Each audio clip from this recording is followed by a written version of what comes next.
Chapter 225. Seeing the harpies rushing towards him, Sullen's body flashed, and then 2 lightning bolts shot out. Lightning strike. The blue lightning struck the 2 harpies in an instant, and the lightning surrounded them, causing their bodies to twitch uncontrollably. Sulan did not care about these 2 small fries, and directly rushed inside. Passing through the front hall, just as he was about to rush in, a strong wave of elements suddenly appeared, and then a fireball flew over. Sulan did not have time to think, and a pale golden light shield instantly appeared in front of him. It was the energy shield carried by the golden ring. The orange-red fireball hit the energy shield and exploded instantly.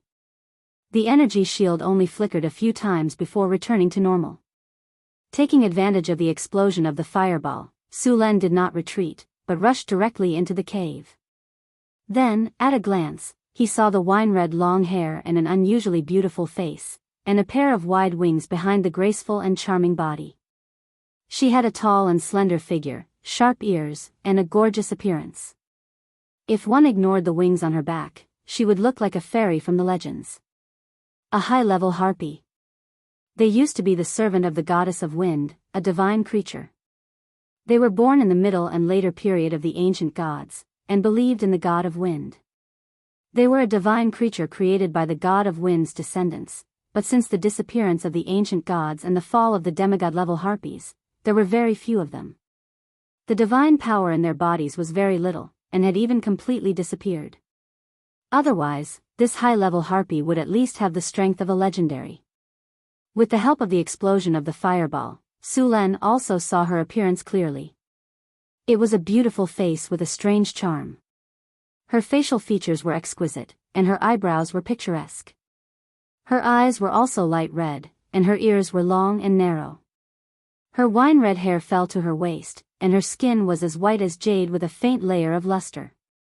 Just one look at her made Sulan want to touch her gently. Her waist was slender, and one could vaguely see the outline of her muscles under her skin. She looked healthy and strong, but her overall curves were perfect, matching her tall and slender figure very well.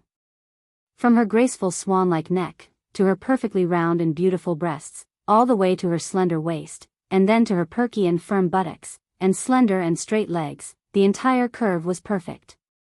The wings on her back were faintly discernible in front of her, and the wide wings were white without a trace of impurities. She was wearing a dress made of feathers, and there was no fluff on her body like other harpies. She was looking at Sulan with a vigilant expression. At this time, wind blades had already appeared around her body. After Sulan rushed in, she pointed her finger, and all the wind blades flew toward him. At such a close distance, the wind blades flew very fast, and Sulan had no time to dodge at all. More than a dozen wind blades had already hit the energy shield. The pale golden energy shield flickered continuously, and circles of ripples appeared on the shield. Seeing this situation, Sulan directly threw a forbidding spell at the high-level harpy. The high-level harpy, who was controlling the wind blades to besiege Sulan, suddenly felt a layer of shield around her body, isolating her from the elemental energy around her. The elemental energy that she could control as she pleased was no longer affected by it. The wind blades besieging Sulan dissipated quickly after losing their elemental energy, and the energy shield in front of Sulan, which was already in danger, also recovered. After losing her ability to cast spells, the harpy was shocked. Before she could react, Sullen's sword had already stopped at her neck. At this time, the group of harpies behind finally arrived, and when they saw Sulan, they were about to pounce on him. "Make them stop, I know you can understand me." Sulan raised his sword slightly and touched the chin of the high-level harpy in front of him. "Stop." Language of the harpy, a clear and melodious voice sounded, and the harpies that were rushing up immediately stopped. Sulan looked at the harpies, and then said, "Make them retreat." The high-level harpy was unwilling, but she had no choice but to lower her head. Her life was in the hands of others, so she could only make the harpies retreat outside the cave. "Okay, now we can talk." Sulan looked at the high-level harpy and said, "What is your name?" "Alex Windtalker." Alex looked at Sulan with dissatisfaction and said, "Is there anyone like you who rushes into a lady's room and points a sword at her neck to talk?" His melodious voice sounded very comfortable. Sorry, you have so many people. If I didn't do this, I would only be caught by those harpies if I wanted to get close to you. Sulen shrugged and said. Okay, we can talk about this later. Now, let me introduce myself. My name is Sulen, the Lord of Northern City. You probably haven't heard of me, but I am also the Lord of Orlando City. Those gray dwarves have already submitted to me, and now you are my captive. I'll give you two choices, Sulen said with a grin. One is to submit to me, and the other is to force you to submit to me. You have two choices. Hearing Sulen's words, Alex was so angry that his chest kept heaving up and down. The curve that was originally C+ had risen directly to D, which was very magical. How is it not two choices? Sulen said righteously. One is you taking the initiative, and the other is me forcing you. These are two completely different positions. Although the result will be the same, you can choose a different process. Moreover, the taste of the two processes will also be different. For example, if you take the initiative, we will cooperate more tacitly and get along very well. If you choose to be forced, then it will seem more expectant. Moreover, I have many ideas that you can try. Alex? Cough, cough. You choose one. Sulen waved his sword. I surrender. Alex said expressionlessly. However, he thought to himself that as long as he didn't sign a contract, he could still escape after surrendering. Now, he had to get rid of this shield on him first. Ding! High Harpy Alex Windtalker has applied to join your faction. Do you accept? The familiar system prompt sounded in his ears. Accept. After Sulen agreed, the name Alex appeared in the hero column of the original system interface. Opening Alex's attributes, Sulen checked her loyalty. As he expected, Alex's loyalty was only a pitiful 30 points. Such a low loyalty meant that she could betray him at any time, but Sulen would not give her the chance. Such a beautiful and capable High Harpy who was also a spellcaster was simply too good to be a maid. She completely met his requirements for a maid, beautiful, capable, and durable. He took out the self-created hero template that he obtained last time from the storage space and used it directly on Alex. He had already used it on the succubus Chris last time, and there was no problem at all. Using it on Alex now was not a problem. Sulen took out the light ball, and then gently tapped it on Alex's doubtful eyes. After choosing to use it, the light ball instantly turned into countless starlight and merged into Alex's body. What is this? Seeing countless light spots wrapped around her in an instant, Alex's body involuntarily wanted to resist, but spells were banned and her body was pointed at by a sword. She had no room to resist at all. A large number of light spots wrapped her in an instant, and then merged into her body. Ding! You used self-created hero template on the High Harpy Alex. Self-created hero template activated. Please choose a hero characteristic, talent. Sulen, who had already experienced it once, chose directly. Elemental affinity. Detected that the target has wind elemental affinity talent. Elemental affinity is fusing, and it is upgraded to high wind elemental affinity. After hearing the system's upgrade, Sulen's eyes lit up. Alex's talent had actually been fused and upgraded. High wind elemental affinity was very good for spellcasters. Host, please choose a hero skill. I choose Wind Tornado. The target has mastered wind elemental spells, and at the same time, has high wind elemental affinity. The power of wind elemental spells has increased. Selection complete. Hero template locked. A large number of starlight merged into Alex's body. After a while, it was over. The aura dissipated, and Alex looked at Sulen with some doubt. How do you feel? Sulen said with a smile. It seems that my strength has increased a lot, Alex said with some uncertainty. Sulen snapped his fingers, and then removed the anti-magic effect on her body. Try it yourself. Alex nodded. She didn't realize that she didn't have any resistance to Sulen's words at all. She waved her hand gently, and wind blades appeared around her body. Then, she pointed gently, and these wind blades rotated very flexibly. Then, these wind blades shot towards the surrounding rock walls. With a soft sound, the hard rock was like tofu, and the wind blades instantly sank into the wall. It's so powerful. After seeing the effect of the wind blades, Alex's beautiful eyes widened. The power of these wind blades was more than twice as strong as before. She felt that she could summon wind blades more easily, and even her control had become more tacit. There was no feeling of unfamiliarity at all. Next, apart from a few powerful spells, Alex tested them again and discovered that it wasn't just wind blades.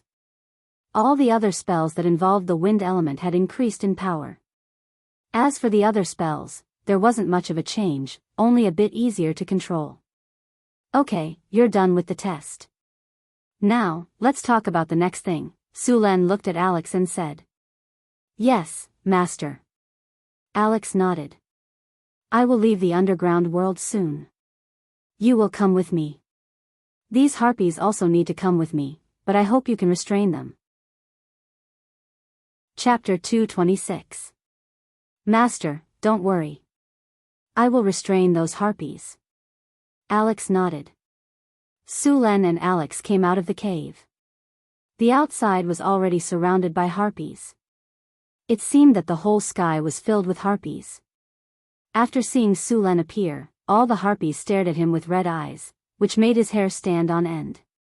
Alex spread his wings and flew up, quickly calming all the harpies. After a while, the harpies finally dispersed. However, there were still a few harpies around Alex. When they looked at Sulan, their eyes were full of vigilance.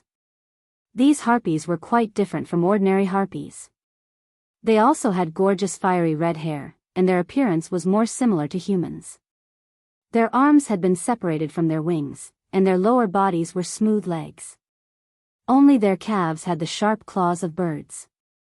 These harpies were called harpies. The lower body of ordinary harpies was closer to the legs and claws of eagles, and their arms and wings were connected. Most of their feathers were grayish-brown. Sulan didn't take the hostility of the harpies to heart. Instead, he asked Alex about the surrounding environment. There were many other underground creatures living around here. 30 kilometers away, through 2 tunnels to the north, there was a stone forest. There was a group of petrifying lizards living in it, and there were more than a dozen of them. In the northeast, there was an underground lake. There were many fish living in it, including some underground magic fish. There was also a group of lion scorpions living around the lake. As for the mineral resources, Alex didn't know. After all, the harpies didn't know how to mine. In the southwest was the tunnel Sulan came from. Soon, the harpies packed up and set off. The harpies didn't have many items, so Sulan and the others moved very quickly. After a while, they came to the place where Sulan and the drows agreed to meet. When they saw that the sky was full of harpies, the drows subconsciously hid. Fortunately, Sulan appeared soon. Looking at the harpies flying in the sky, the drows looked at Sulan with even more awe. After all, it hadn't been long since Sulan had single-handedly subdued this group of harpies. When the harpies saw the drows, there was even a slight commotion. Many of the harpies were eager to have a try. Their old habit of capturing males to mate had resurfaced. Fortunately, with Alex's restraint, these harpies were well behaved. Your Excellency, these harpies were all subdued by you? The leader of the drows looked at the harpies and said hesitantly. Well, don't worry, they have Alex's restraint. Nothing will happen, Sulan said with a smile. But there are too many of them, and the harpies will capture a large number of males during the estrus period. They will follow their instincts more often, the drows said. In fact, the drows had also thought of taming some harpies to serve as flying troops. Ordinary harpies had the same intelligence as wild beasts. Although they could hear orders after training, once they reached the estrus period, these harpies would follow their instincts and capture any male they saw. In the end, the drows gave up on taming them. Their base will not be near Northern City, Sulan explained, knowing the drows' concerns. With this group of harpies, Su Luan did not go to Orlando City again. Instead, he returned directly to the surface. A large group of harpies and drows advanced along the narrow underground passage. The movement caused by the large group of people scared away all the monsters around them. The whole group moved forward in an orderly manner. A group of thousands of people, plus some logistics carriages, needed a strong command ability to pass through the narrow passage that was only a dozen meters wide. Su Len also relied on the strategic map to command. The group's progress was a little messy. You didn't know how to expect the harpies to be disciplined. After all, they were just a group of monsters not long ago. The drow soldiers were orderly and had cold faces. It could be said that they had the best military discipline in Northern City. Next were the half-elves, and the worst were the barbarians and centaurs. The barbarians were a matter of character, and the centaurs were a matter of racial requirements. But now, the harpies were going to take over the most chaotic part. These harpies were chattering non-stop, and some were even fighting with each other in the air. They didn't realize that they were marching. Fortunately, Alex was there to restrain them. Otherwise, these harpies would definitely be in big trouble. Su Len did not bring the harpies back to Northern City. He chose a new habitat for the harpies in a valley near the Sierra de Lotus. This valley was discovered by Su Len when he was patrolling the surrounding environment of his territory. There was only one exit in the valley, and the whole valley was shaped like a horn. The exit was very small, only about 20 meters wide. The valley was full of plants, and there was a waterfall flowing down from the mountain, forming a small lake in the valley. Because it was in the valley, the temperature was not too low even in winter. Although it was not suitable for building a town, it was still good to build a nest for the harpies. After Alex joined Northern City, the entire harpies were also included in the system of Northern City. All the harpies added up to a total of 3,156 harpies. There were only a little more than 100 harpies, and the rest were all harpies. Of course, the harpies were different. They were divided into normal and elite leaders. It was easy to tell them apart by looking at the human characteristics on their bodies. Generally speaking, the more human-like a harpy was, the higher their intelligence and strength would be. Su Len was planning to build a residence in this valley. He specially transferred a team of 1,000 harpies from Northern City to carry out the construction. Sullen's plan was a large eagle fort, which was remodeled from a mountain. Less than 2 days after Su Len left Northern City, the remaining gray dwarves could no longer endure life without vodka. It was fine if they did not enjoy it before, but after enjoying it once and then cutting it off, the gray dwarves had a greater right to express their feelings. Therefore, a few days later, these stubborn gray dwarves who would rather die than surrender appeared in the construction team of Northern City. Su Len wanted to build the Eagle Fort, so Chris directly sent them over with the other craftsmen. The gray dwarves were very experienced in excavating mountains. The construction of the Eagle Fort was based on the mountain. They hollowed out the inside of the mountain and then built a large number of lofts. The construction process was not difficult. With the dwarves who were masters of excavation, it only took a week to complete the construction of the Eagle Fort. They even carved many mythical statues on the Eagle Fort as decorations. These statues were the legendary ancient god Wind God, and some demigod harpies. They were basically the religion of the harpies. The Eagle Fort's appearance was not very extravagant. It was completely carved out of rock. Su Len checked the attributes of the Eagle Fort and found that it was really a good building. Eagle Fort, an important building built by the cooperation of a master dwarf and a master craftsman. It is the habitat of the harpies. Harpies who live here for a long time have a chance to evolve their bloodline. Growth plus 10, cleanliness plus 12, indestructibility plus 14, health plus 8, comfort plus 13, warmth in winter and coolness in summer plus 12, enlightenment plus 5, evolution plus 3. Although the overall attributes of the Eagle Fort were not high, or even low, the attributes it gave surprised Su Len. The Eagle Stronghold had a total of 8 attribute bonuses. Although the bonuses weren't high, there were 2 attributes that were very rare. Enlightenment and evolution attributes were very rare to see on their own. He didn't expect them to appear on the same building. Growth, health, and cleanliness were all normal attributes, but evolution and enlightenment were very different. Both of these attributes could change the attributes of a tribe. Enlightenment could increase intelligence, turning the beast-like harpies into intelligent creatures. Evolution could evolve their bloodline, allowing them to evolve into advanced harpies. Although the success rate was pitifully low, there was still a chance for them to evolve into harpies. After adding the harpies to the Northern City system, Sulen could also recruit harpies. At the same time, the harpy soldier tree had also appeared. According to the system's statistics, there were over 3,000 harpies in Northern Battlefront City.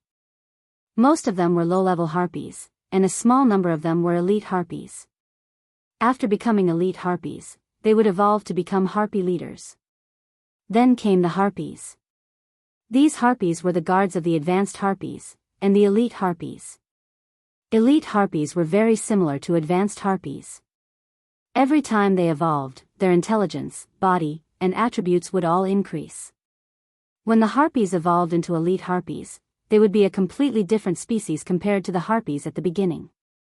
What surprised Sulen even more was that the elite harpies had already mastered elemental abilities. Although their power was limited, if all the harpies evolved into elite harpies, the Northern City would be able to dominate the wasteland with just these elite harpies. There was no need for an ordinary army at all. Just the Air Force alone could easily crush the enemy. Of course, the process would definitely be very long. Although it was not too difficult for a harpy to evolve in the early stages, and the experience required was almost twice that of a human, after evolving into a harpy, the experience required to evolve again would skyrocket to a very shocking number. It was not that easy to evolve into an elite harpy. But then again, the difference between an elite harpy and an elite harpy was huge. It was equivalent to a bloodline evolution. Chapter 227. Both Alex and the harpies were very satisfied with Sullen's Eagle Fort. Sulen had recruited all the harpies as soldiers. Luckily, the harpies weren't very intelligent, so they were very easy to trick. They didn't need to be paid at all. All they had to do was provide them with food. Once their intelligence increased and they became harpies, Sulen would have to pay for it. Alex arranged the harpies and let the other harpies take care of them. He then left the Eagle Fort with Sulen. However, as the queen of the harpies, she had to stay here for a few days every month. She also had 2 harpy guards with her. There was no need to worry about the safety of the Eagle Fort at all. The 3,000 harpies could do anything they wanted unless a legendary wizard or an adult dragon set their eyes on this place. However, the harpies didn't have any precious magic materials, gold, or gems on them. Those powerful figures wouldn't do such a thing. But even so, Suluan still set up a scout post outside the valley and built a wall at the entrance of the valley. The entrance of the valley was only more than 20 meters wide. After the wall was built, the whole valley could be called a small fortress. As for the harpies' habit of catching males during their mating season, Sulen had already seen it in the system's introduction. As long as they became harpies and gained intelligence, this situation would gradually disappear.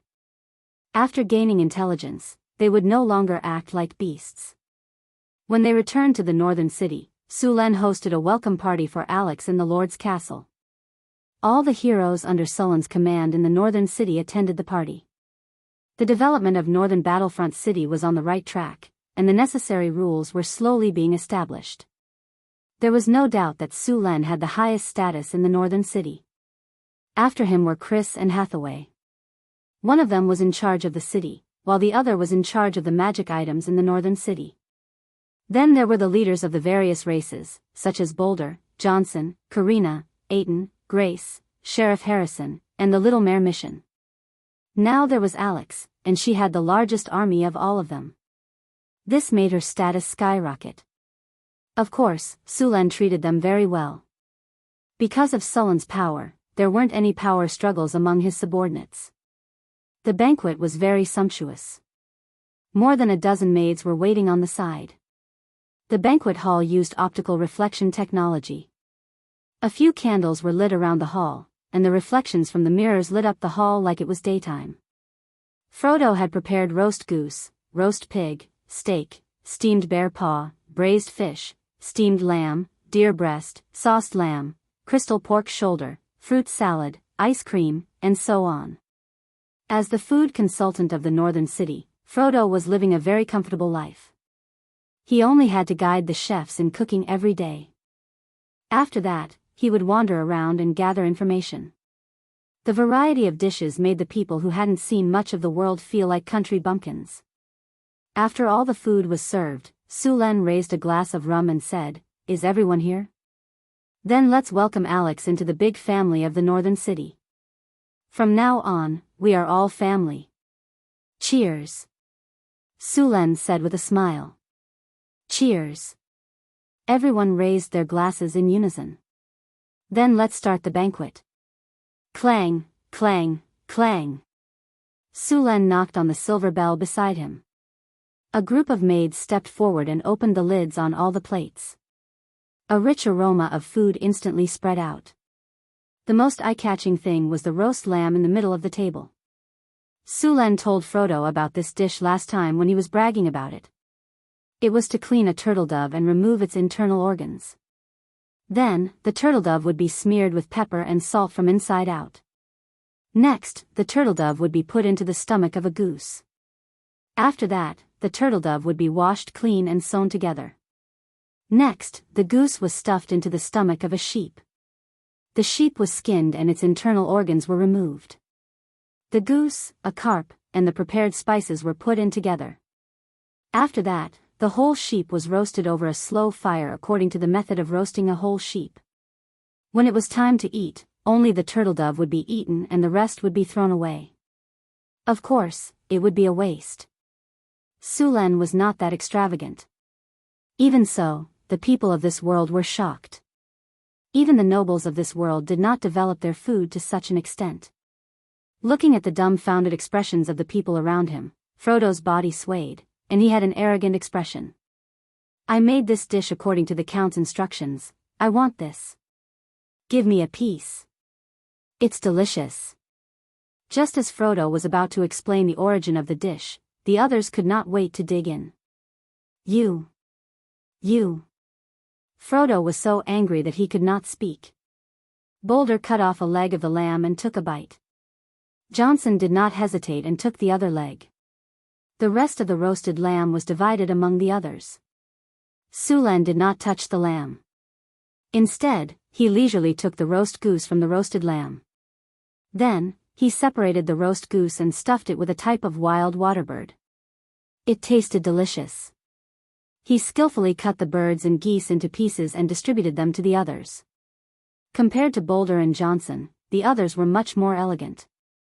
Apart from the whole roasted lamb, the other dishes were also delicious. In the face of these delicacies, everyone let go of their reservations and ate heartily. Alex's table manners were very bold. He held a crystal pork shoulder in one hand and an ice cream in the other. The soft, fragrant pork shoulder was paired with all kinds of spices. The drink was made with honey and white sugar. It was paired with a variety of colorful fruits and cream ice cream. Alex almost swallowed his tongue as it was his first time tasting such food. Even Hathaway and Chris, who had tasted it a few times, were quick to enjoy the food. Every physical profession was basically a glutton, so Frodo had prepared a large portion of food. But even so, there was not much left in the banquet. With Boulder and Johnson, the two gluttons, Sulen estimated that even if there was another roast lamb, they would still be able to finish it. After the feast, everyone went back to their rooms. Sulen also brought his maids to exercise after the meal. Especially the newly joined Alex, who had a pair of white wings. With the two of them working together, Sulen even became a sky rider. The rising sun pierced through the darkness and dispersed the mist in the air. The northern battlefront city had also awakened from its slumber. The merchants had already opened their shops for business. The workers also started to work under the orders of the foreman. The city gates opened and caravans began to slowly move out. Caravans came and went every day in the northern battlefront city. Since last month, caravans from the southern provinces had also appeared here. The most popular product among the southern caravans was rum. The second most popular product was the various furs produced in the northern wilderness. As for white sugar, because the white sugar trade was monopolized by other caravans, they could only buy some from other caravans. The planting area of sugar beets in the northern battlefront city had expanded once again. During this period of time, the northern battlefront city was not only carrying out large-scale infrastructure construction, but also reclaiming more land. A large number of goblins, serfs, and refugees were driven to reclaim land. The original 10,000 mu land outside the northern battlefront city had now expanded to 40,000 mu. However, there was still a lot of land outside the northern battlefront city that had not been reclaimed. In addition to reclaiming land, according to Sullen's plan, the irrigation facilities outside the city were not neglected. In order to irrigate the land, the brick kilns were used to build water supply canals. The water supply canals extended in all directions. A large number of canals were branched out from the main water supply canals. All the canals were equipped with gates. As long as the gates were opened, the river water would flow into the canals and irrigate the farmland. In order to provide sufficient water for the farmland, 7 to 8 large water wheels were erected on both sides of the Red Sand River. The most common crop in the northern battlefront city was potatoes. However, as the land was reclaimed, the crop had decreased to 1/3. The crop that was growing the fastest was sugar beets. As the raw material for the two leading industries in the northern battlefront city, sugar and rum, the demand for sugar beets had also increased. All the wild sugar beets had been dug up. Only a large number of sugar beets could barely keep up with the consumption. Just last month, the first batch of sugar beets in the northern battlefront city had just ripened. Sugar beets had a growth cycle of over 300 days. If it weren't for the harvest altar in the northern battlefront city, fermented farm manure, and the careful cultivation of the half-elven druids, the sugar beets would have taken at least 2 months to ripen, even if they were worth the harvest altar. In fact, ever since the sugar was produced in the northern battlefront city, the caravans that came to the northern battlefront city for trade had been secretly listening to the sugar production process in the northern battlefront city. However, Sulen built the sugar workshop in the inner city, and at the same time carried out a strict division of labor management. Every worker only knew the process that they were in charge of. Coupled with Chris's charm, the process was protected to the greatest extent. For a period of time, the drows would catch spies from all over the world who came to steal the sugar production process every day. Sulen directly made all the spies evaporate. He also gave a warning to the most outrageous caravans. As for those who still ignored the warning, when the caravans left the northern battlefront city and returned to the provinces in the north, they were directly attacked by bandits in the wilderness and wiped out. A large number of bandits were active in the northern wilderness. It was normal for caravans to disappear in the wilderness. Sulen specifically ordered the army to clean up these bandits. With a few lessons learned from the past, and with the tighter defense of the inner city, those who coveted the sugar could only temporarily put down their greed. However, although they didn't get the sugar production process, many caravans secretly got a lot of sugar beet seeds and wanted to go back and plant them. Chapter 228. Sulen didn't care much about the spread of sugar beet seeds. Even if they got the seeds and successfully grew sugar beets, the juice they extracted from the beets would still be bitter brown sugar. The raw material for sugar in the south was sugar cane, which was very similar to sugar cane in Abel's past life.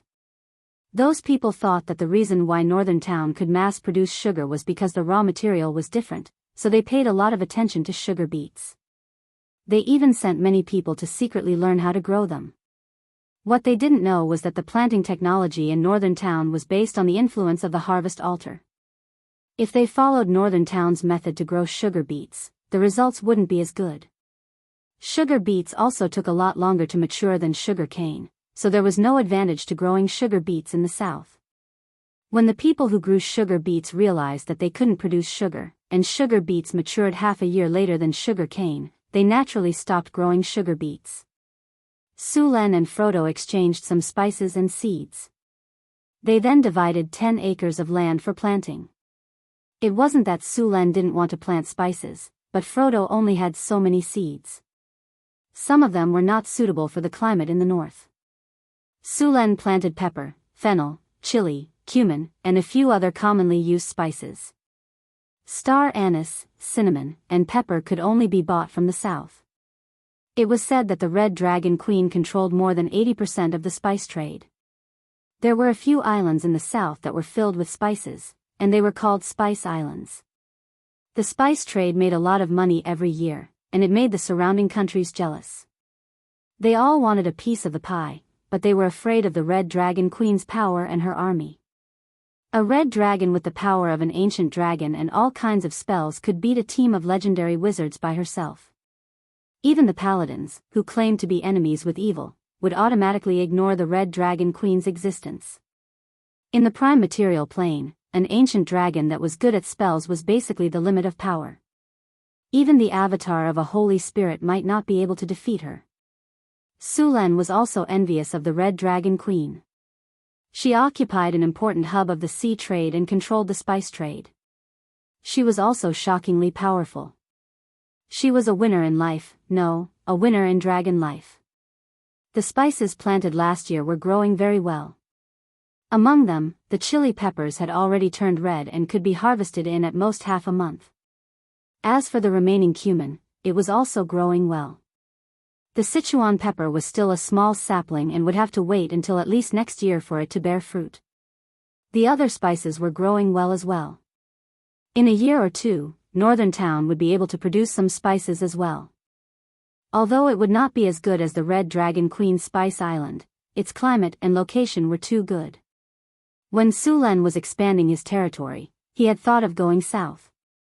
After all, there were many islands in the southern seas. Legend had it that there was even a treasure island. However, all the better islands in the south had already been occupied. With the Red Dragon Queen, a big boss, on top of his head, Sulen felt very insecure. Perhaps with the help of the system, he could finally catch up to the Red Dragon Queen, but that would be a matter of time. To protect the spices from being stolen and destroyed, Sulen built a farm here. He included the spices and 1,000 acres of land in the farm and built a wall to enclose the area. At the same time, he arranged for soldiers to guard the area. Spices were still very expensive. Although they were not sold by the grain, they were not cheaper than white sugar. Among them, the most expensive were pepper and cinnamon. Except for cumin, the spices grown by Sulen were less expensive than them.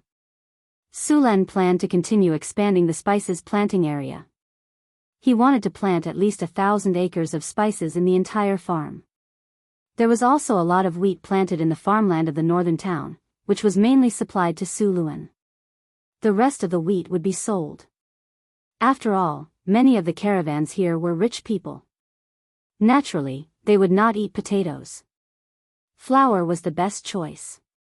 The rest of the land was planted with barley, oats, soybeans, and some other grains. Some of them were used to make wine, and some were used to feed livestock. Of course, some were used to extract oil. There were not many kinds of vegetable oil in the world, and the most popular was olive oil. However, the quantity of olive oil was too small and the price was not cheap, so Sulen found a substitute, soybeans. He was going to plant soybeans to extract oil. Besides, soybeans could be used to extract oil and feed livestock. They could also be used to make tofu. Although he had forgotten how to make tofu, he could study it slowly. Perhaps he would be able to taste the tofu pudding from his previous life again. He had not tasted that smooth and refreshing taste in a long time. When that time came, he would have a bowl of sweet and a bowl of salty tofu. He would drink one bowl and pour the other. The number of farmlands in Northern Town increased by the day. Whether it was in his previous life or in this world, food had always been very important. Northern Town had always had a large number of immigrants. A large amount of food was needed to feed these people. After patrolling the farmlands, Sulen went to the academy he had set up to take a look. The academy now was very different from when it was first established. In the beginning, the scholars stayed here because of Sulen's threats. After living here for a while, they realized that other than their personal freedom being restricted, they were treated much better than they were in the northern provinces. Most importantly, Sulen gave them too much money. On average, a scholar would receive 150 kiner per year. In addition to their benefits, which included sugar, rum, flour, tea, and so on, they would receive more than 300 kiner per year.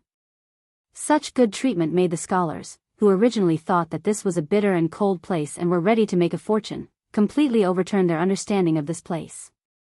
One had to know that when they were in the northern provinces, although they were nobles, they were mostly just messing around to make a living. Therefore, after getting used to this place, apart from teaching literacy and arithmetic, these scholars began to teach other subjects. Of course, most of the officials who came to study here only learned the basics and left. There were also some who took time to study here.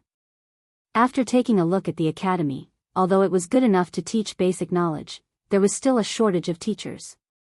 Sulen planned to continue hiring scholars at high prices. As for how the merchants managed to convince the scholars to come, he did not care.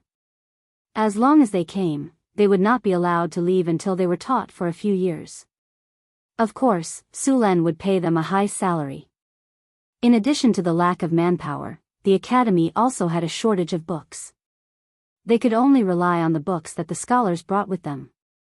Sulen had already sent Xion's merchant group to buy these books. It was estimated that they would be done by the time they returned. Another problem was paper. There was no cheap paper in the academy. The price of a piece of parchment was much higher than that of a piece of sheepskin. These students were still learning how to write using sandboxes and wooden slips. The papermaking workshop in the northern town had been experimenting with making a sturdy, cheap paper that could be used to write smoothly. Sulen heard from them that they had made some progress.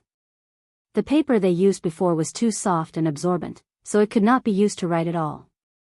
After following Sulen's instructions, these craftsmen used several kinds of trees to make paper. After leaving the academy, he went directly to the papermaking workshop. Since the workshop started producing paper, paper had become very popular. After all, not all nobles liked to share the same thick hemp rope or the same wooden stick. As soon as paper was introduced, it was widely praised by the nobles. Since Su Luan built the papermaking workshop last time and produced a batch of paper, the papermaking workshop had expanded a lot after this period of production. The number of craftsmen inside had doubled. Half of them were producing toilet paper, and the rest were experimenting with new materials. The raw material for papermaking had been changed from wood to tree bark. There were also many other materials, such as linen. After a period of experimentation, the craftsmen had divided the papermaking process into several steps. The first step was steaming, which was to cook the raw materials into a paste. The second step was hammering, which was to beat the cooked raw materials repeatedly. Finally, the pulp was made into a pulp, which was then fished out layer by layer. At this time, the paper had already taken shape. As long as it was dried, it would be paper. Although the process looked simple, it was not easy to obtain a piece of paper. After dozens or even hundreds of experiments, the workshop finally made a barely usable paper after changing the bark of various trees and plants in the northern wastelands. This paper used the bark of a common tree in the wastelands as the raw material. It was made with linen and several other materials. In the end, the paper was not pure white. Instead, it was slightly yellow. In his previous life, no one wanted this kind of paper. The color was yellow, the paper was rough, and the paper was somewhat thick. Although there were many shortcomings, the price of this paper was relatively low. Moreover, there were not many problems with writing. It was completely usable. After the papermaking workshop successfully produced this kind of paper, Sulen heard a system notification. Congratulations to the host. The papermaking technique has been successfully broken through. The mastery of papermaking technique has been upgraded. Papermaking technique, using tree bark, linen, fishing nets, and other materials after steaming, hammering, copying, and drying, paper that can be used to write.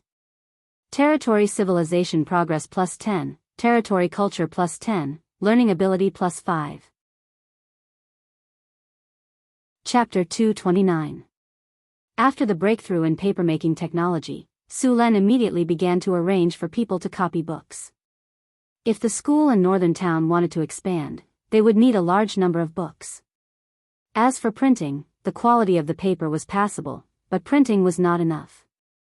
Poor paper quality, printing ink, and so on were all problems. They could only copy by hand. However, this was not a difficult task for the scholars. After all, before printing, they had to copy by hand. After the papermaking workshop produced the paper, half of it was sent to the Lord's castle, and the rest was sent to the school for them to copy books. In the past, books were made on parchment. Generally, books could not write many words, and they were very heavy. The cost was also high. Now that they had changed to paper, the content of a dozen parchment books could be easily written in one book. The first batch of paper was not a lot, but after the first batch was produced, the second batch of paper was produced much faster, and the quantity would increase several times. Most of the paper from the Lord's castle was sent to the city hall for recording and reporting data, as well as various official documents. Northern Town, School. After seeing a cart of yellowed paper being sent to the school, the scholars were very curious about this paper. Soon, a steward came forward to hand over the papers. "Mori, this is the paper that the Lord asked us to send. Confirm the quantity, then move it back." A middle-aged man came over and said, "Is this the paper that the Lord mentioned?" The man named Mori walked over and picked up a piece of paper. "The Lord asked us to use this paper to copy books. But this paper is much thinner than parchment. If we can really write on it, the content of a book will be several times more than parchment. Why do I feel like this paper is not easy to preserve? Who knows? How can the few of us refuse the Lord's orders? Everyone, this is something that His Lordship has specially sent to the Academy for us to copy the books. Let's just do it. Everyone, get moving. First, move these papers down." Mo Lei called out to everyone. With the efforts of the many students, the papers were quickly moved to an empty room. Paper is easily damp, make sure to keep it dry when storing. After the paper was distributed, the scholars quickly began to use the paper to copy books. While using the paper, the scholars discovered the convenience of the paper. Although the paper was easily damaged compared to the parchment, it was still widely praised by the scholars. Sulen was holding a handwritten copy of a book that had just been completed. The book had been bound according to his requirements, and it was no longer a roll of parchment. The surface of the book was a little rough and looked very simple, but it was much more convenient than the previous sheepskin scroll. "Guards!" Sulen put down his book and shouted at the door. "Sir, what are your orders?" A guard asked respectfully. "Tell Mo Lei that in the future, the books will be made in this style. These books can only be read in the Academy. Without my permission, they are not to be taken out of the Academy and are not to be damaged. Violators will be punished severely. Also, inform Mo Lei to build a library in the Academy specifically to store all kinds of books." "Yes." The guard accepted the order and left. With the appearance of paper, the education in the Academy became much easier. In the past, only the teachers had books, but now, almost every student had one. With the books to record, the students' learning speed had increased a lot. After dealing with the matters at the Academy, Sulen began to pay attention to other things. The number of slaves in his territory had been increasing recently, especially after the Harpies arrived. Sulen had asked Alex to lead the Harpies to train their soldiers. They had attacked the goblins, kobolds, gnolls, and orcs in the wilderness. Northern Town City had obtained a large number of slaves. The orcs had suffered heavy casualties in the battle. Even their chief had died in the battle. The remaining orcs had also fallen apart. The centaur tribe that had been half-crippled by the orcs' ambush had joined Northern Town City. The two dominators of the wilderness had suddenly disappeared. Northern Town City no longer had the ability to take over the orcs' and centaurs' territories. It had created a temporary vacuum in the wilderness. The smaller tribes in the northern wilderness had begun to migrate here to fill up the empty space. It was a once-in-a-lifetime opportunity for these smaller tribes. In order to fight for the grasslands, plains, and other living spaces, there had been a few tribal wars in the wilderness. Sulan had sent out the army of Northern Town City and the new Harpies to train their soldiers and capture more slaves. Following the military activities of Northern Town City, the number of slaves in the territory soon exceeded 10,000. Most of them were goblins and kobolds, followed by gnolls and orcs. The army of Northern Town City had also suffered losses when they were clearing out the other tribes. The medium-sized tribes had a high chance of producing some spellcasters. The ones that had the highest chance of producing spellcasters were kobold sorcerers. After suffering a few losses, the army of Northern Town City would eliminate any sorcerers or shamans as soon as they found them. Due to the increase in slaves and refugees, Northern Town City's food consumption had increased as well. Luckily, Northern Town City had enough food. With the harvest altar, they did not have to worry about food shortages. After a year of development, Northern Town City had become quite famous in the northern provinces. Many bankrupt farmers and merchants had started to come to the city. The population of Northern Town City had grown rapidly. Excluding the slaves, Mirror Lake City, and Centaur City, Northern Town City now had a population of over 22,000. With sufficient labor resources, Suluan sped up the construction of the Arc de Triomphe.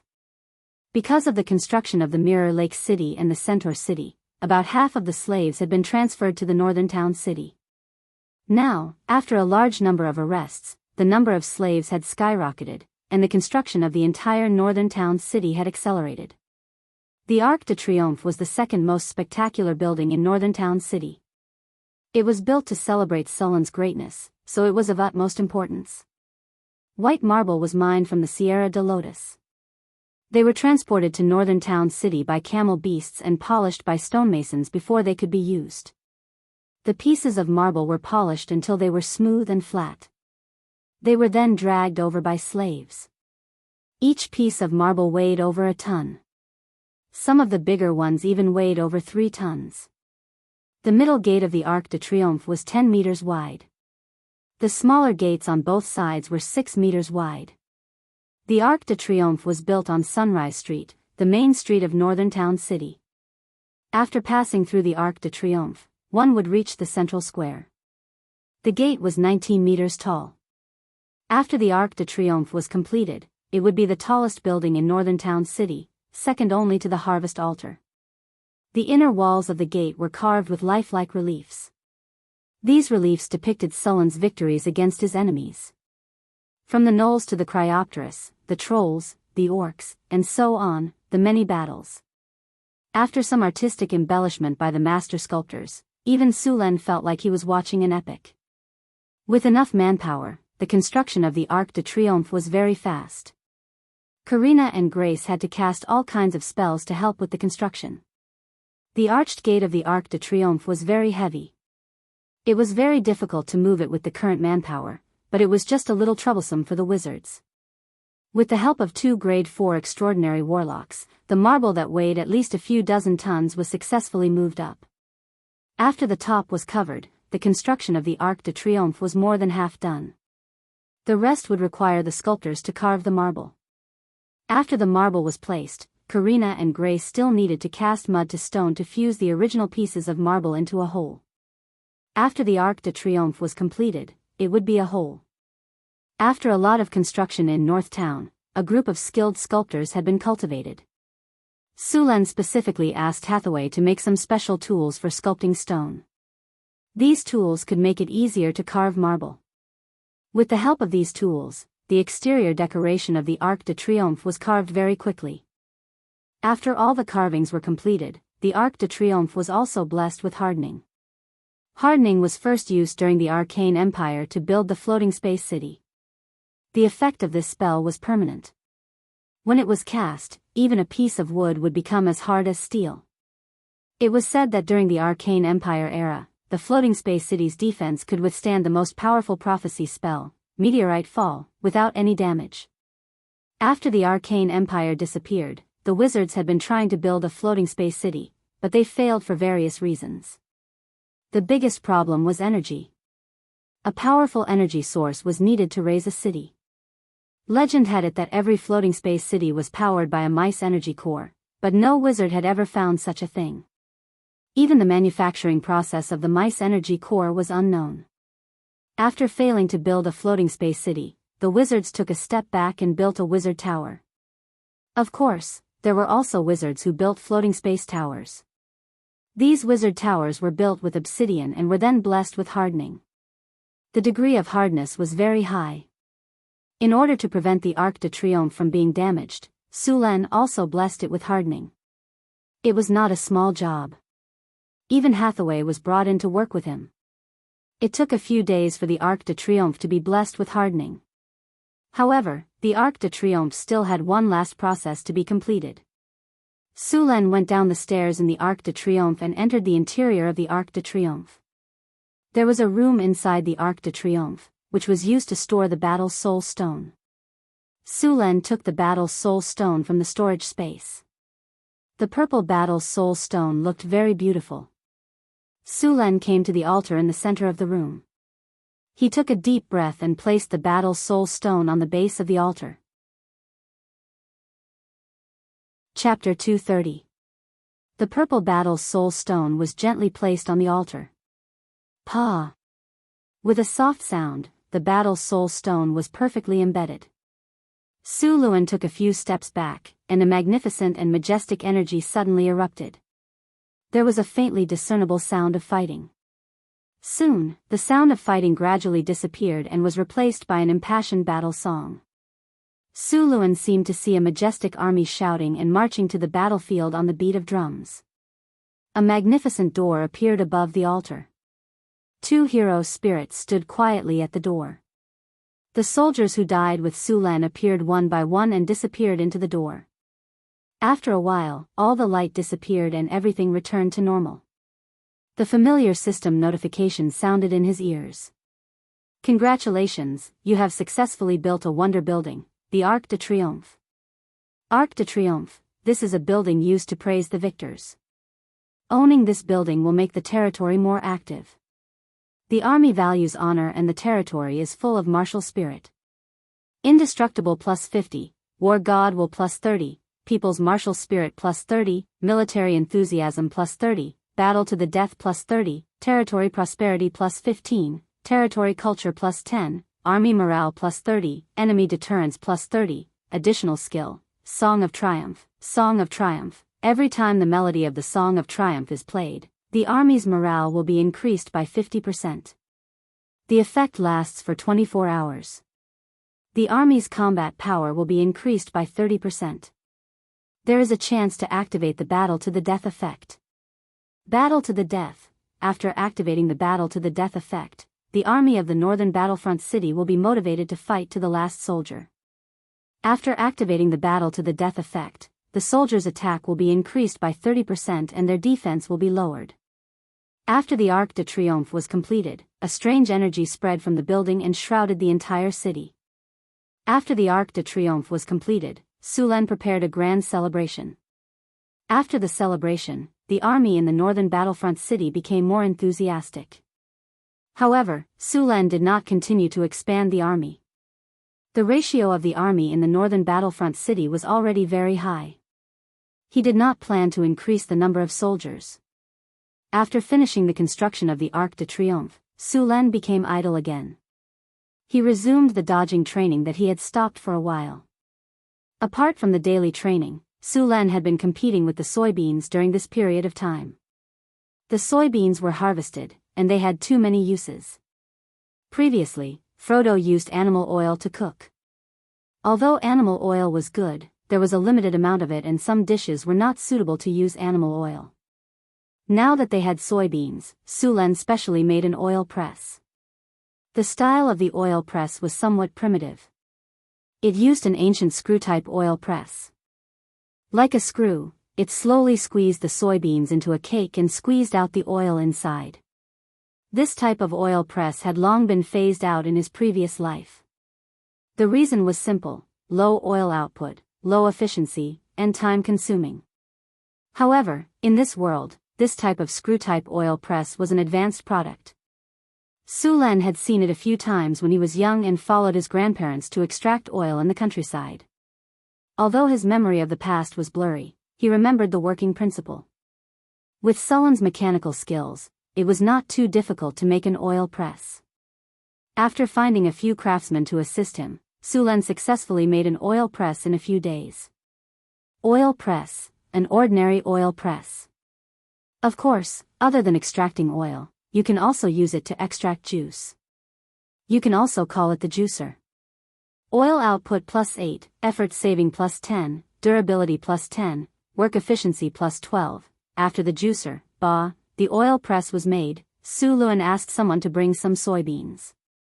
The soybeans needed to be heated to about 60 degrees Celsius before being poured into the oil press. Sulen did not have a thermometer, so he had to make do with it. After the soybeans were heated until they were a little hot, he asked the workers to work on it. After turning the screw shaft, the machine began to operate. Soon, some clear oil flowed out from the oil outlet. As the screw shaft turned, more and more oil was produced. After a while, it began to reduce gradually. Finally, it stopped completely. When the machine was turned on, the soybeans had been turned into soybean cakes. These soybean cakes could be crushed and used as animal feed. There was no waste at all. Other than the soybean oil, there was also the tofu pudding that Sulen could not forget. In the past, he did not have the means, but now, he would not mistreat himself. Although he had forgotten how to make tofu pudding, he still knew how to make tofu. He told the craftsmen how to make tofu pudding and let them try it. To Sulen's surprise, instead of tofu pudding, they made soy milk. The craftsmen did not find a way to solidify the soy milk, and Sulen did not know how to do it. Fortunately, he had heard of a saying, brine makes tofu. However, there was another problem. How was he going to make brine? Sulen realized that in his previous life, there were some very simple things that you would not know if you did not understand them. However, brine was supposed to be salty, so Sulen had no choice but to let the craftsmen experiment according to this idea. While the craftsmen were scratching their heads because of Sulen's idea, Sulen began his daily dodging training. After the upgrade, the training ground was even more difficult. After entering the training ground, Sulen felt as if he was carrying a 100-kilogram weight on his back. This was a runic array designed by Hathaway. It could add all kinds of negative statuses to the training, such as weakening, slowing, doubling gravity, and so on. Su Luen couldn't resist it because he had legendary toughness. Moreover, his constitution was very high. If he resisted it, these spells would most likely fail the test of toughness, and the result would be a huge drop in the training results. After various debuffs appeared on his body, he activated the training ground, and arrows shot out rapidly. After the upgrade, the crossbows in the training ground were all added with wind element. In other words, the arrows shot out from the crossbows came with a haste spell. The arrows were very fast. Under normal circumstances, Sulen could easily dodge the arrows with haste. However, there were many debuffs on his body, so his body was obviously much slower. His brain could react, but his body could not dodge in time. For a time, Sulen's figure in the training ground became very difficult. This situation was because the brain had not adapted to the body. However, after dodging for a while, Sulen's control of his body finally improved. Although his speed did not increase, his dodging was not so difficult. After adapting to the training, Sulen began to increase the difficulty. The arrows he used to attack changed from 5 to 7, and there was also a pair of machetes. Sulen was once again in a difficult situation. The difficulty of the training ground increased little by little. After about an hour, the training ended. At this time, Sulen's training clothes were already in tatters. Although Sulen's performance was not bad at the beginning, as the difficulty increased, another mace would be swung at him as soon as he dodged the axe. Before he could dodge, more than a dozen arrows would block his dodging space. If it were not for his strong constitution, he would have been lying on the ground. However, although he looked miserable, Sulen also gained a lot of benefits. During the training just now, Sulen had turned off the system notification. After the training was over, he checked the system log. Congratulations, host. You have obtained the information of jump dodge after the hard training. Your jump dodge experience has increased. Congratulations, host. You have obtained the information of intuition dodge after the hard training. Your intuition dodge experience has increased. Congratulations, host. You have obtained the information of flexible dodge after the hard training. Your flexible dodge experience has increased. And the last line made his eyes light up. Congratulations, host. Your jump dodge experience is full. You have obtained the talent, jump dodge. Congratulations, host. Your flexible dodge experience is full. You have obtained the talent, flexible dodge. Su Len was a little surprised to get 2 dodges at one time, but it was a pity that he did not get intuition dodge. Intuition dodge could be said to be the strongest among the basic dodges.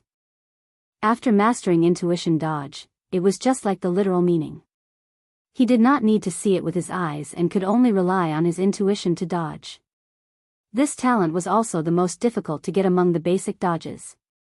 After intuition dodge, there was proficiency in intuition dodge. It was even more difficult to get this talent. Even if there were powerful rogues, there were very few who could master this talent. This kind of person had a very strong intuition for danger, and it was also very difficult to sneak attack them. Of course, proficiency in intuition dodge was not the most powerful talent. After entering the realm of legends, some people would get the sixth sense talent similar to supernatural powers. This talent was a bug. It seemed to have some ability to predict the future. It was said that the gods generally had the sixth sense talent. As for the more advanced, super sixth sense, this was already a legendary talent. People who had this talent could be regarded as little experts and dare to venture into all kinds of dangerous areas. However, this talent could not be obtained through postnatal training. Even the upper level, sixth sense, talent was innate or naturally awakened after entering the realm of legends. After going through various commandments and completing many practices, it was possible to further strengthen the sixth sense talent. For other professions, it was completely dependent on luck. Su Len did not think that far yet. He now wanted to max out his basic dodges and get proficiency in intuition dodge. Although it was still not as good as the sixth sense talent, as a legendary powerhouse, it was almost enough. After all, he was not a rogue. He basically relied on dodging to survive. Although he did not have the sixth sense talent, he had the legendary battle reflex. Coupled with parry, the effect was not bad. Chapter 231. After the Arc de Triomphe in Northern Town City was completed, many workers and slaves were free. As a black-hearted capitalist and an evil slave owner, there was no way he would let his workers rest. The next day, he announced the construction plan for the city. The first thing he needed to do was to upgrade the granary. The granary in Northern Town was very simple and crude.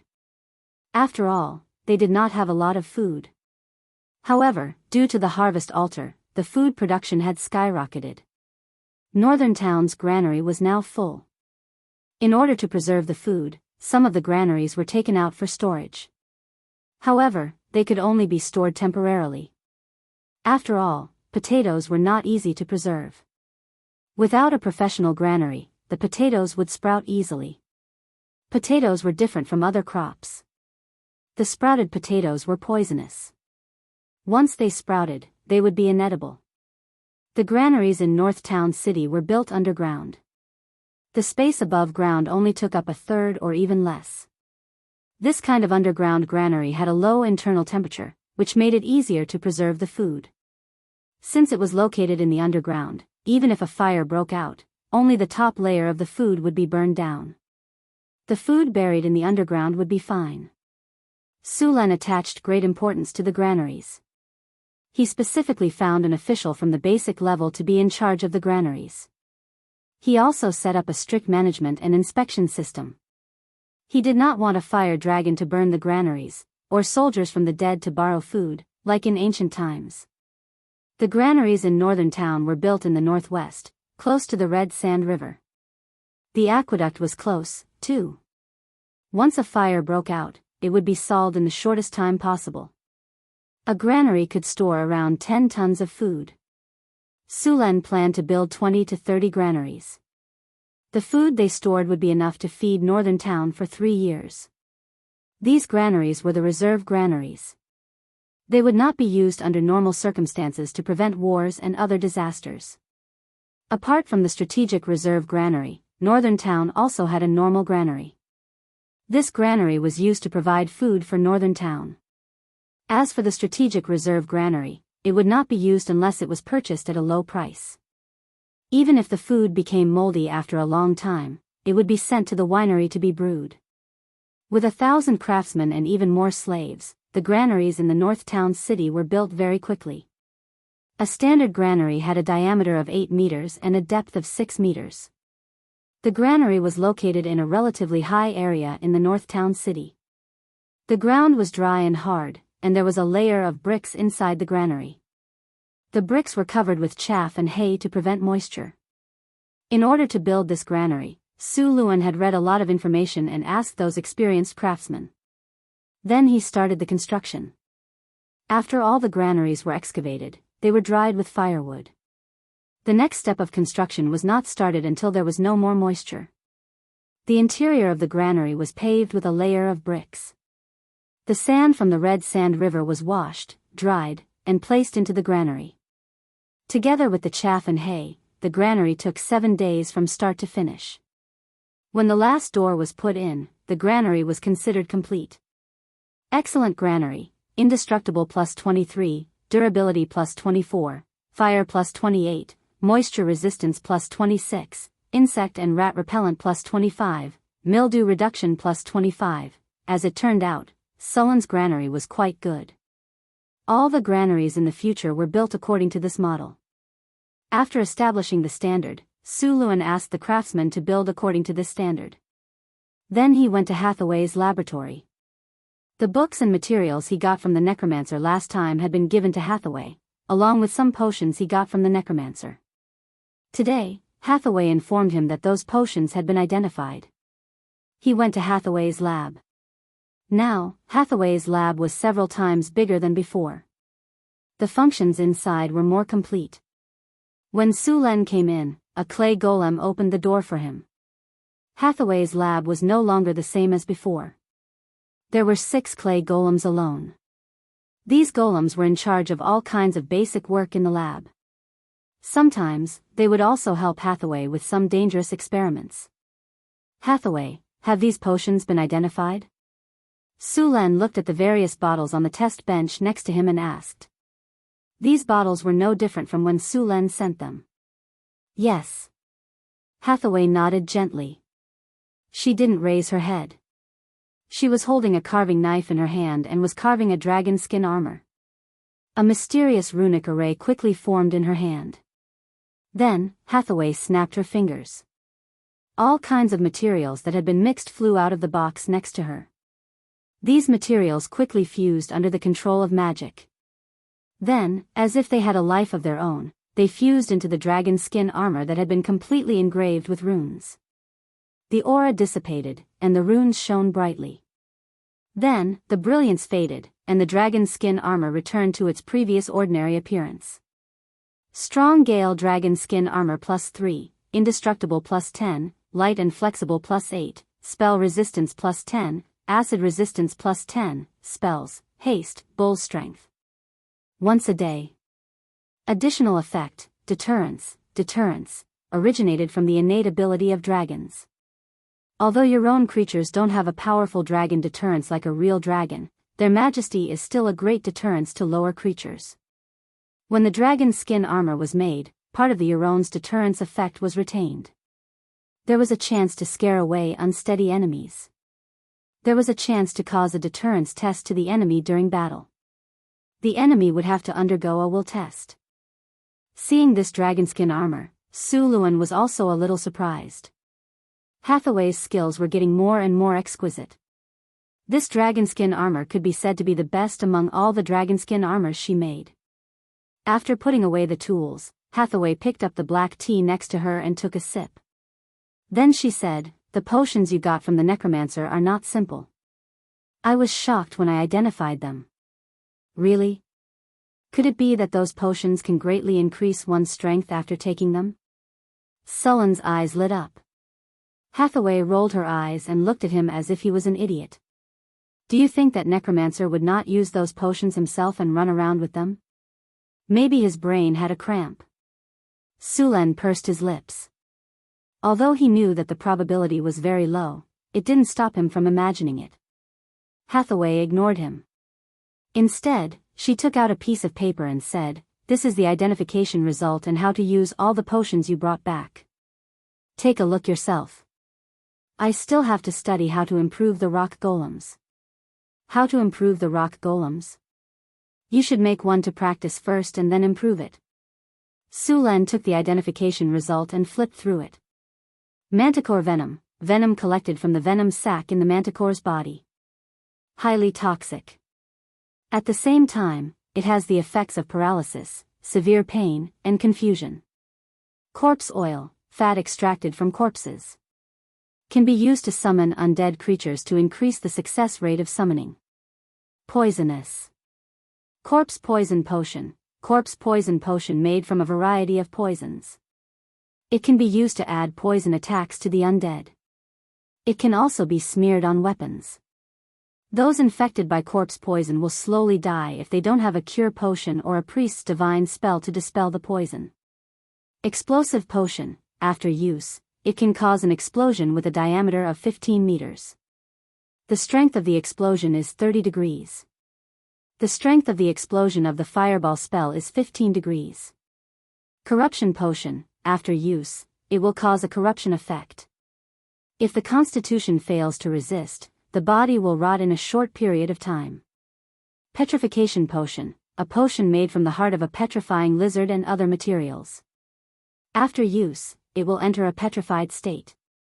If the petrified state is not removed within 2 hours, it will completely turn into stone.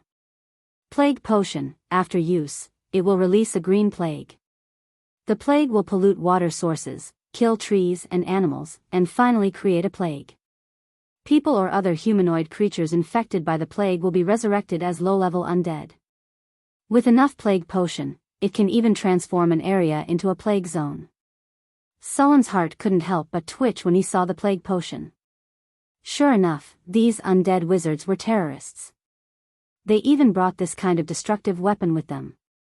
If this thing was used in a densely populated city, it wouldn't take long for the whole city to become a ghost town if it wasn't discovered or dealt with in time. It was like a fantasy version of a biological weapon.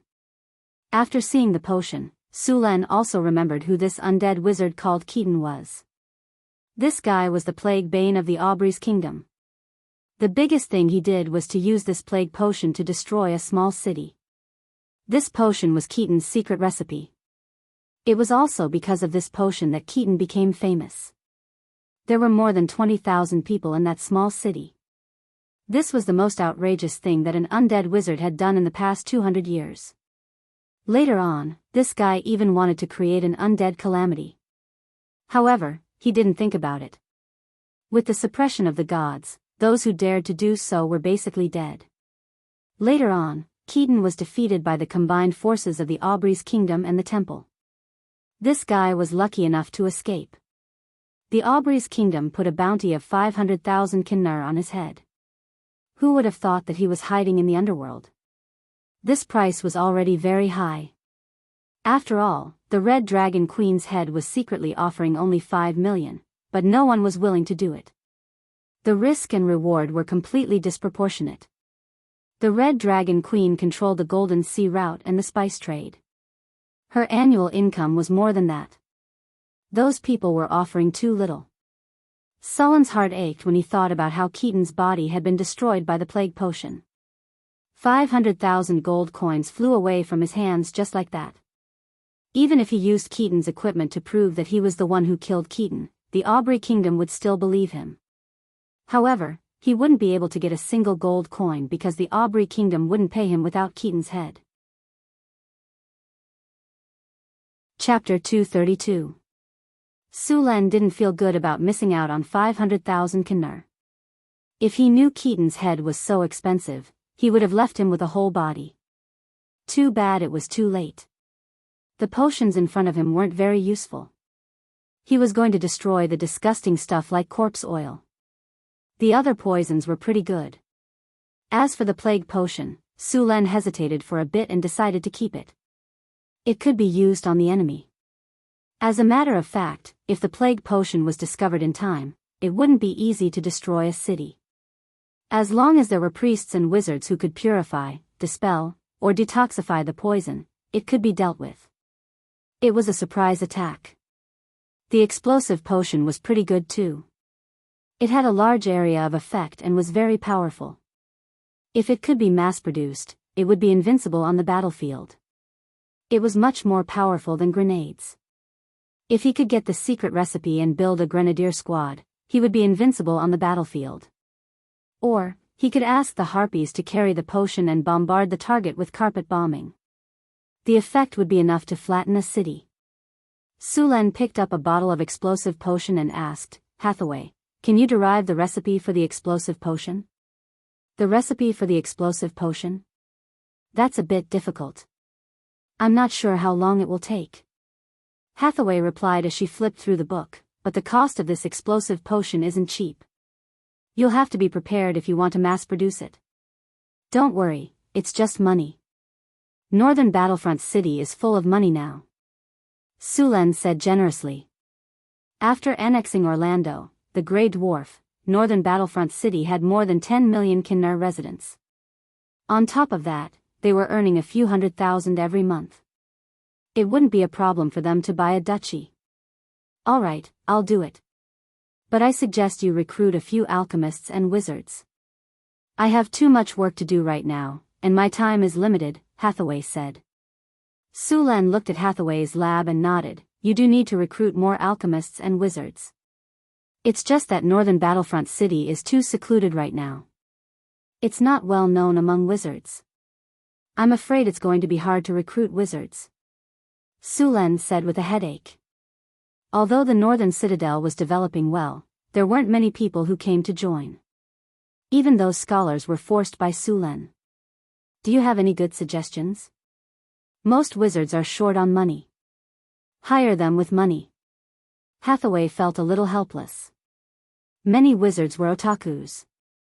If they were not doing experiments, they were doing research, or they were meditating and practicing spells.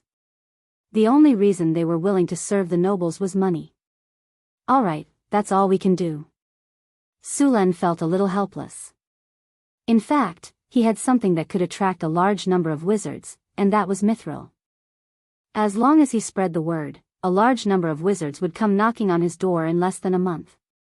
However, if that happened, Su Len might not even be able to keep his silver mine. "Then I'll go first." Su Len put away the potion and was ready to leave. "Wait, I'm going to make a stone golem. Can you help me?" Hathaway said. Su Len had experienced the power of a stone golem in the trial space before. Each one of them weighed a few tons and had thick skin. Although they were a little slow and had no magic attacks, they were still very useful on the battlefield. Otherwise, wizards wouldn't have made them into a regular army. As for the stronger steel golems, Hathaway still couldn't make one. They required a large amount of soul crystals to be activated. Su Len only had a few pieces, and they were obtained from killing the necromancer Keaton. If he wanted a large amount of soul crystals, he had to cultivate them himself. The other way was to go to the bottomless abyss. Cultivating them himself was too bloody, and Su Len didn't consider it. This kind of thing was only done by some wizards during the Witch King era. Later, the Witch King era disappeared, and this kind of thing was listed as a taboo. Now, the only way he could think of to get a large amount of large soul crystals was to go to the bottomless abyss. As long as it was an elite-level demon, one could obtain a large piece of soul crystal after killing it.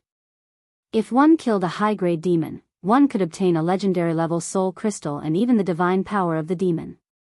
Of course, it was very difficult to do so. The Arcane Kingdom once invaded the abyss, and those powerful arcanists drove the floating space city into the abyss. It caused the fall of several abyss demons. It was also in those wars that the gods began to fear the power of the arcanists. As for cultivating large soul crystals, this kind of thing was the devil's forte. They would lure greedy people through contracts, and then use various methods to lure the contractor to fall and set up various traps. It was said that after suffering, there was even a chance to get a legendary soul crystal. Of course, this statement had not been confirmed. However, the devil lured people to fall, let them be immersed in their own desires, and then harvest their souls. The probability of getting a high-quality soul crystal was very high. It was said that the method of cultivating soul crystals during the Witch King era was learned from the devil. There were many materials for the rock golem, from the general granite golem to the top obsidian golem. The difficulty of construction was different, and the price was also very different. An ordinary rock golem cost 50,000 to 60,000 kinnar, while an obsidian golem cost almost 100,000 kinnar. The obsidian golem's magic resistance and physical resistance were not comparable to the general rock golem. In terms of magic defense, even the steel golem was not as good as it. The rock golem that Hathaway built was an ordinary granite golem, and the soul core only needed a medium-sized soul crystal. Su-Len had more than 30 of this level of soul crystals, all of which were contributed by the necromancer. Speaking of which, this necromancer was really a good person. Not only did he give them EXP and equipment, but he also gave them books, knowledge, and materials. He was simply the captain of the transport team. The materials for the rock golem were now available in the northern battlefront city.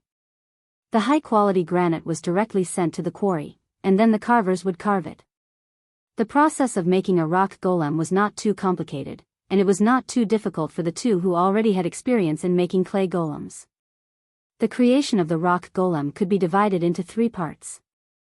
The first part was the construction of the body parts. This step could be done by taking them apart. Fortunately, the northern battlefront city had a large number of carvers, and Su-Len was relieved to let them carve it. The second part was the assembly of the body parts. This step was like piecing together a toy model, completely piecing the rock golem together. Of course, when piecing together, they had to pay attention to the runic array inside the rock golem.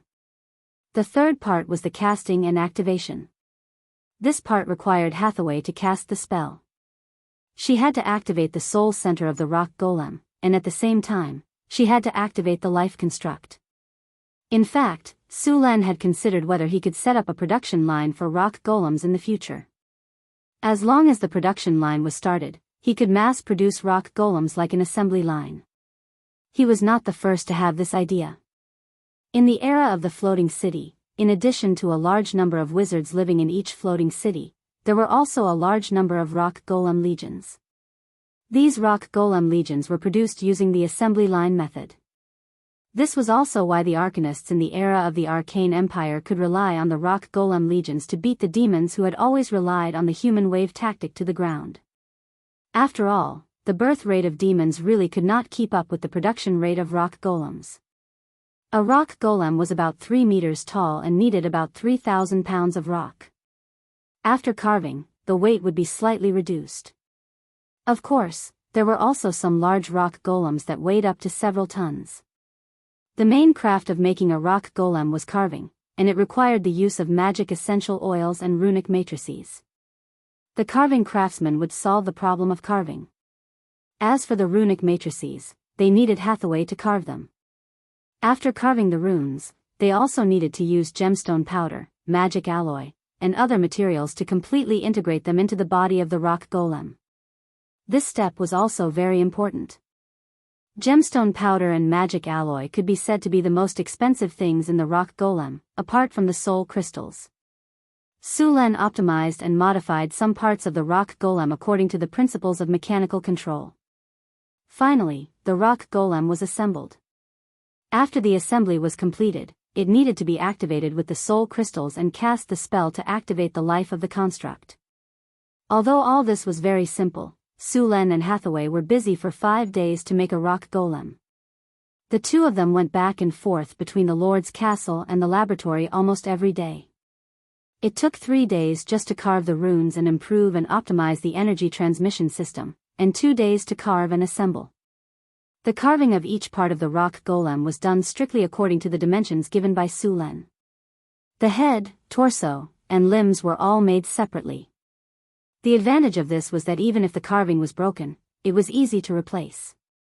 All the parts of the rock golem were made into standard parts, and it was more convenient to assemble the rock golem. After the parts were made into standard parts, it was very easy to repair the rock golem. If a part was broken, it could be replaced directly. As long as the soul core was not damaged, the rock golem would not die. This was also the preparation that Su-Len made in advance to try to build a rock golem factory in the future. After the final assembly was completed, Hathaway took a medium-sized soul crystal and began to activate the rock golem. She also cast the spell to activate the life of the construct. Su-Len had not figured out how to replace these steps. If he could not solve this problem, the rock golem factory in Northern Town would need a group of wizards who specialized in activating rock golems. Powerful elemental energy burst out from Hathaway's body, followed by a throbbing of the soul. The soul crystal turned into a purple soul energy and merged with the rock golem's body in an instant, and finally calmed down. At the same time, the rock golem moved in an instant. Ding! The host has participated in the production of rock golems. You have obtained more information on magic technology. Your magic technology experience has increased. Chapter 233. Northern Wasteland. It was already midsummer. Even though Northern Wasteland City was located in the north of the continent, the weather was still very hot. Su-Len was lying in his room with two small wind elementals acting as electric fans. The wind blew gently, and there was a fruit platter on the table next to him. There were all kinds of fresh and juicy fruits on the fruit platter. Just looking at them was enough to whet one's appetite. Su-Len was lying in a rocking chair. The two maids, Angela and Annie, were massaging his calves and shoulders. Chris was sitting at the side. She picked up a tender cherry and put it in her mouth before feeding it to Su-Len. Su-Len opened his mouth and ate the cherry. He hugged Chris and took a bite. This was what life was like. Northern Wasteland City had been developing well recently. It was also because of this that Su-Len had the time to enjoy the luxurious life of a feudal noble. "My lord, there's an urgent military situation." Just as Su-Len was enjoying his luxurious life, a guard reported from outside the door. "Come in," Su-Len said lazily. Angela and Annie's massage was too comfortable. His entire body felt soft and relaxed. "My lord, there's a large-scale battle in the Sierra de Lotus in the north. It's speculated that both sides are powerful magic beasts." "Have you confirmed what kind of magic beasts it is?" Su-Len asked. "The reconnaissance team has already sent people to investigate. There's no news so far." "I see." Su-Len waved his hand. There had been a few news reports about high-level magic beasts recently. Su-Len was also curious. After this year, the high-level magic beasts in the northern wastelands seemed to have entered the active period. Under normal circumstances, high-ranked magic beasts had their own territories. They would divide their territories, and under normal circumstances, these high-ranked magic beasts wouldn't easily leave their territories. But now, there were continuous fights between high-ranked magic beasts. Aside from this, when Su-Len was building Mirror Lake City, he discovered that it wasn't just magic beasts, even wild beasts were becoming restless. Winter wolves rarely appeared in the northern city, but there were 5 of them last time. Even the patrolling army often reported that there were wild beasts attacking the territory. This was very unusual in Sullen's eyes.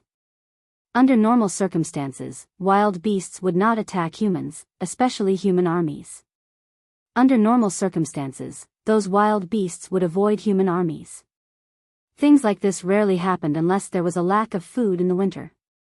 The starving wild beasts had no other choice but to attack the territory to obtain food. It was summer now, the time when the plants in the northern wasteland were the most lush. The water and grass were abundant, and wild beasts were multiplying. It was the time of the year when food was the most abundant. During this time, wild beasts would not provoke humans. But now, there were wild beasts attacking human territory. Su-Len thought for a while, but couldn't figure it out. He was a bit annoyed. After saying goodbye to Hathaway, Su-Len went to the lab to find Hathaway. If there was anyone in the territory who had the most knowledge, it would probably be Hathaway. Karina and Grace were a bit behind. When he arrived at the lab, Hathaway was drawing on the lab table. Su-Len glanced at the drawings. There were stone golems of different sizes on the drawings. These stone golems had been separated into different parts. At the same time, the composition and runes on them were a bit different. At the same time, there were some golems that Su-Len had never seen before. They should be the ones recorded in the book that Su-Len obtained from the necromancer. What kind of golems are these? Su-Len asked curiously. The golems on the drawings were very different from the stone golems. They didn't have the heavy feeling of the stone golems. On the contrary, they had smooth lines and looked very agile. Their hands were sharp claws, and they also had a pair of wings. These are gargoyle golems, Hathaway explained. This kind of golem is a variant of the rock golem. Unlike ordinary golems, gargoyle golems have the ability to fly and don't have the weakness of ordinary rock golems. Gargoyles move very quickly. They can fly? Su-Len asked in surprise. Yes, they are flying golems. Hathaway nodded. And these golems are very different from the stone golems. Normal stone golems aren't made as professional combat units. The stone golems made by wizards are multi-purpose golems. They can help their masters with their work, and they can also fight in critical moments. These gargoyle golems are different. They are completely made for combat, so they are called battle golems. Battle golems? How are they fighting? Su-Len asked with great interest. Not bad. Their attack power is close to that of the stone golems, but their defense is a little lower. If they fight with the stone golems, they can't do anything to each other. If they fight with the obsidian golems, the gargoyle golems are no match for them. However, these golems were designed to fight against air units. After hearing Hathaway's explanation, Su-Len also understood the characteristics of these gargoyle golems. First, they were more expensive than stone golems, but less expensive than obsidian golems. Second, the gargoyle golems had decent attack power and low energy consumption, which was only consumed when they were activated. The dormant gargoyle was like a normal stone golem, so it didn't consume any energy. Third, they could fight against air units, which was the original intention of the gargoyle golems. Ordinary golems, from clay golems to stone golems to steel golems, basically didn't have the ability to fight against air units. They could only do so after special modifications. The gargoyle golems were specifically designed to deal with air units. Most wizard schools had the technology to create ordinary golems, but after the modification of the basic golems, there was a big difference. Each school had their own technology to create golems. For example, the armor golem looked like a knight's plate armor. It was flexible and fast, and its cost was lower than that of the stone golems. There was also the skeleton golem, which cost even less. The gargoyle golem was a special type of golem in the necromancer school. The cost of this golem was only half of the obsidian golem, and it also used some knowledge of the necromancer. Because it used obsidian as its main body, the gargoyle golem had high magic and physical resistance. We have the harpies now, so we don't need the gargoyle golems for the time being, but they can be used as a technical reserve, Su-Len said after thinking for a moment. I know. I only plan to make a few and put them on the roof of the castle. Once someone invades from above, they will wake up and attack immediately, Hathaway said with a nod. By the way, why did you come to see me this time? Hathaway asked. Su-Len said with dissatisfaction, can't I just come to see you? Haha. Hathaway rolled her eyes at Su-Len. Okay. I admit that I came to see you about something, but it was just in passing. I came to see you specifically, Su-Len emphasized. Hathaway looked at Su-Len without saying anything. Her expression was as if to say, do you think I'll believe you? Scumbag. Something happened in the territory recently. I want to ask if you know the reason. Su-Len pretended not to see her expression and changed the topic. What's the problem? Hathaway asked. There have been a lot of wild beasts attacking the army and slaves in the territory recently. Now is not the winter season when there is a lack of food, so they shouldn't be in such a situation. Also, the soldiers of the reconnaissance camp have reported that they have found several high-grade magical beasts fighting. I feel that something is not right in the wasteland recently, Sulen said with confusion. Something is not right. Hathaway nodded and said, maybe you didn't notice it because you're not a wizard, but I noticed that the concentration of elements in Northgard City is slowly increasing. The elemental energy is also a bit chaotic. I think there's a connection between these things. What connection? I wonder if you've heard of the elemental tide? Hathaway asked as she took off her spectacles. Sulen frowned and said, elemental tide? What's that? The elemental tide is a term for the periodic changes in elemental energy discovered by wizards. It involves a lot of advanced knowledge, and it's hard to understand without systematic study. Hathaway looked at Sulen with an expression that said, you're stupid. I can't explain it to you. The veins on Sulen's forehead twitched. Tell me about it. Suluan resisted the urge to spank her and said. All right. Hathaway shrugged and continued, you should know that the place we're living in is called a plane in wizard theory. There are many planes like this in the multiverse. Some planes are flat, wrapped in a layer of membrane to protect them. Some planes are planets, and some are half-planes, and so on. All of these planes were first born in the origin sea. Some people call it the ether. The origin sea is boundless. It's filled with the most primitive energy.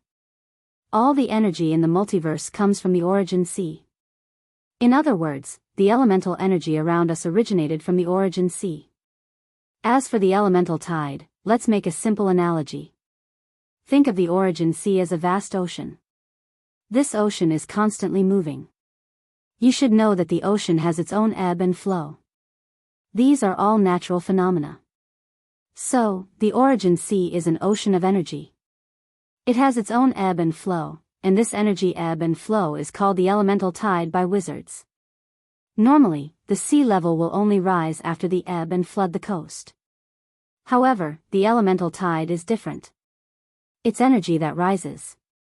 The rise of energy in the origin sea will directly lead to the rise of energy in the multiverse. Chapter 234. So in the multiverse, there will be an increase or decrease in the concentration of elements. At the same time, the distribution of the energy is not uniform. Some planes have high elemental energy, and some planes have low elemental energy. Some planes that are about to reach their end will gradually die. You're saying that our world is experiencing an elemental tide? Sulen asked. Not so stupid, Hathaway praised, looking like a child that could be taught. Sulen looked at the little witch with his spear. The elemental tide cycle is very long. Half of the time, it's 500 to 800 years. Sometimes, it can even last for thousands of years. The time is not fixed. If it lasts for so long, how can you be sure that it's caused by the elemental tide? Sulen was a little curious.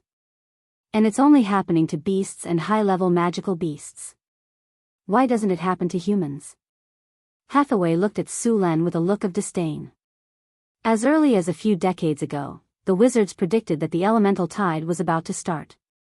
After all, it's been a few hundred years since the last elemental tide. As for the beasts and magical beasts, it's because they are more sensitive to elements than humans. Many beasts may look like normal beasts, but who knows if they have the blood of magical beasts. These beasts can easily mutate during the elemental tide and evolve into magical beasts. Magical beasts are born to control elements. In terms of their sensitivity to elements, even wizards can't compare. Didn't you learn a domain? Open your domain and feel the changes in the elemental energy in your domain. You should find something. Sulen nodded, then slowly closed his eyes and activated his lightning domain. He did not move the elemental energy around him.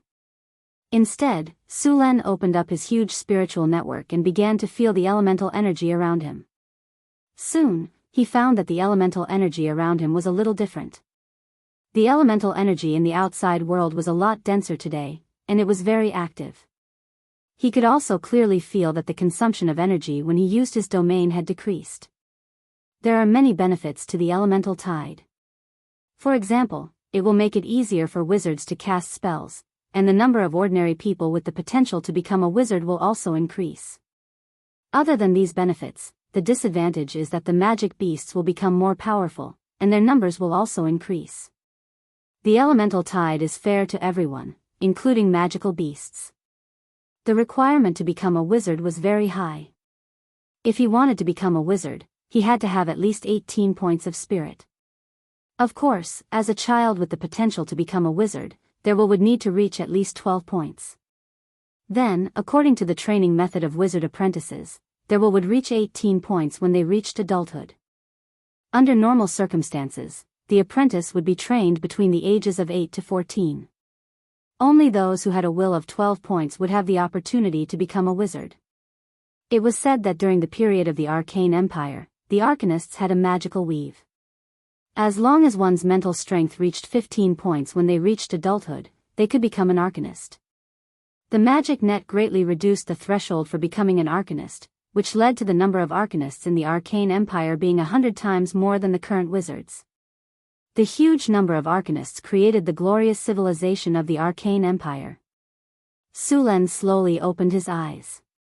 Just now, he had felt the difference in the world. The elements had become more active, and the difficulty of casting spells had decreased. This meant that more wizards would appear, and at the same time, the world would change. The most obvious change at the beginning of the elemental tide was the increase in the number of powerful beings. The original old pattern would definitely be broken. Even many powerful creatures active in the last era would awaken. Some powerful creatures would fall into a deep slumber or leave the prime material plane for the astral plane due to the weakening of the elemental concentration. The main material world would make them feel uncomfortable, and the stronger the creature, the more obvious it would be. The increase in strength would definitely breed more ambition. They would be dissatisfied with the old order and want to gain more benefits. Then, the only way was to fight. Sulen could already foresee that there would be endless wars on the continent in the future. Sulen was not worried about the upcoming challenges. The elemental tide gave everyone an experience buff, not just some people. With the system, he was confident that he would become stronger and stronger. In the quiet night, everything returned to normal.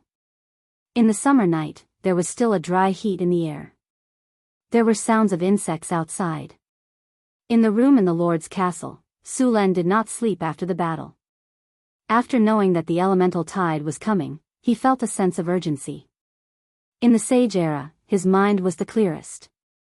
In the end, Sulen gave up. The elemental tide was not something that could be changed by human power. The only thing he could do was to make himself stronger. He could not change the changes in the world, so he had to occupy an advantageous position in this change. After thinking it through, Sulen no longer hesitated. He hugged the soft body beside him and found a comfortable position to fall asleep. When he woke up the next day, Sulen felt refreshed. Hathaway and Alex had not woken up yet. The little succubus Chris had already left. Sulen got dressed under the care of Angela and Annie. After getting used to the feudal aristocratic life of being served by others, it felt great. After a simple breakfast, Sulen did some simple exercises. Then, he started his work for the day. During this time, the summer grain had started to mature. The wheat planted in the northern city could be harvested. A portion of the wheat would be sent to the city lord's castle. The other portion would be sold. In addition to purchasing the summer grain, Sulen went to the military camp. During this time, the army in the northern city did not engage in any large-scale battles. However, there were continuous small-scale battles. Some of the spearmen had finally been promoted to the spear guard. Now, there were only 2 formation breaker soldiers in the northern city. If he wanted to obtain more soldiers, he would need a large number of spear guard soldiers to undergo training. The training method of the formation breaker soldiers was crueler than that of the spear guard soldiers. After a period of training, they would be arranged to try to advance.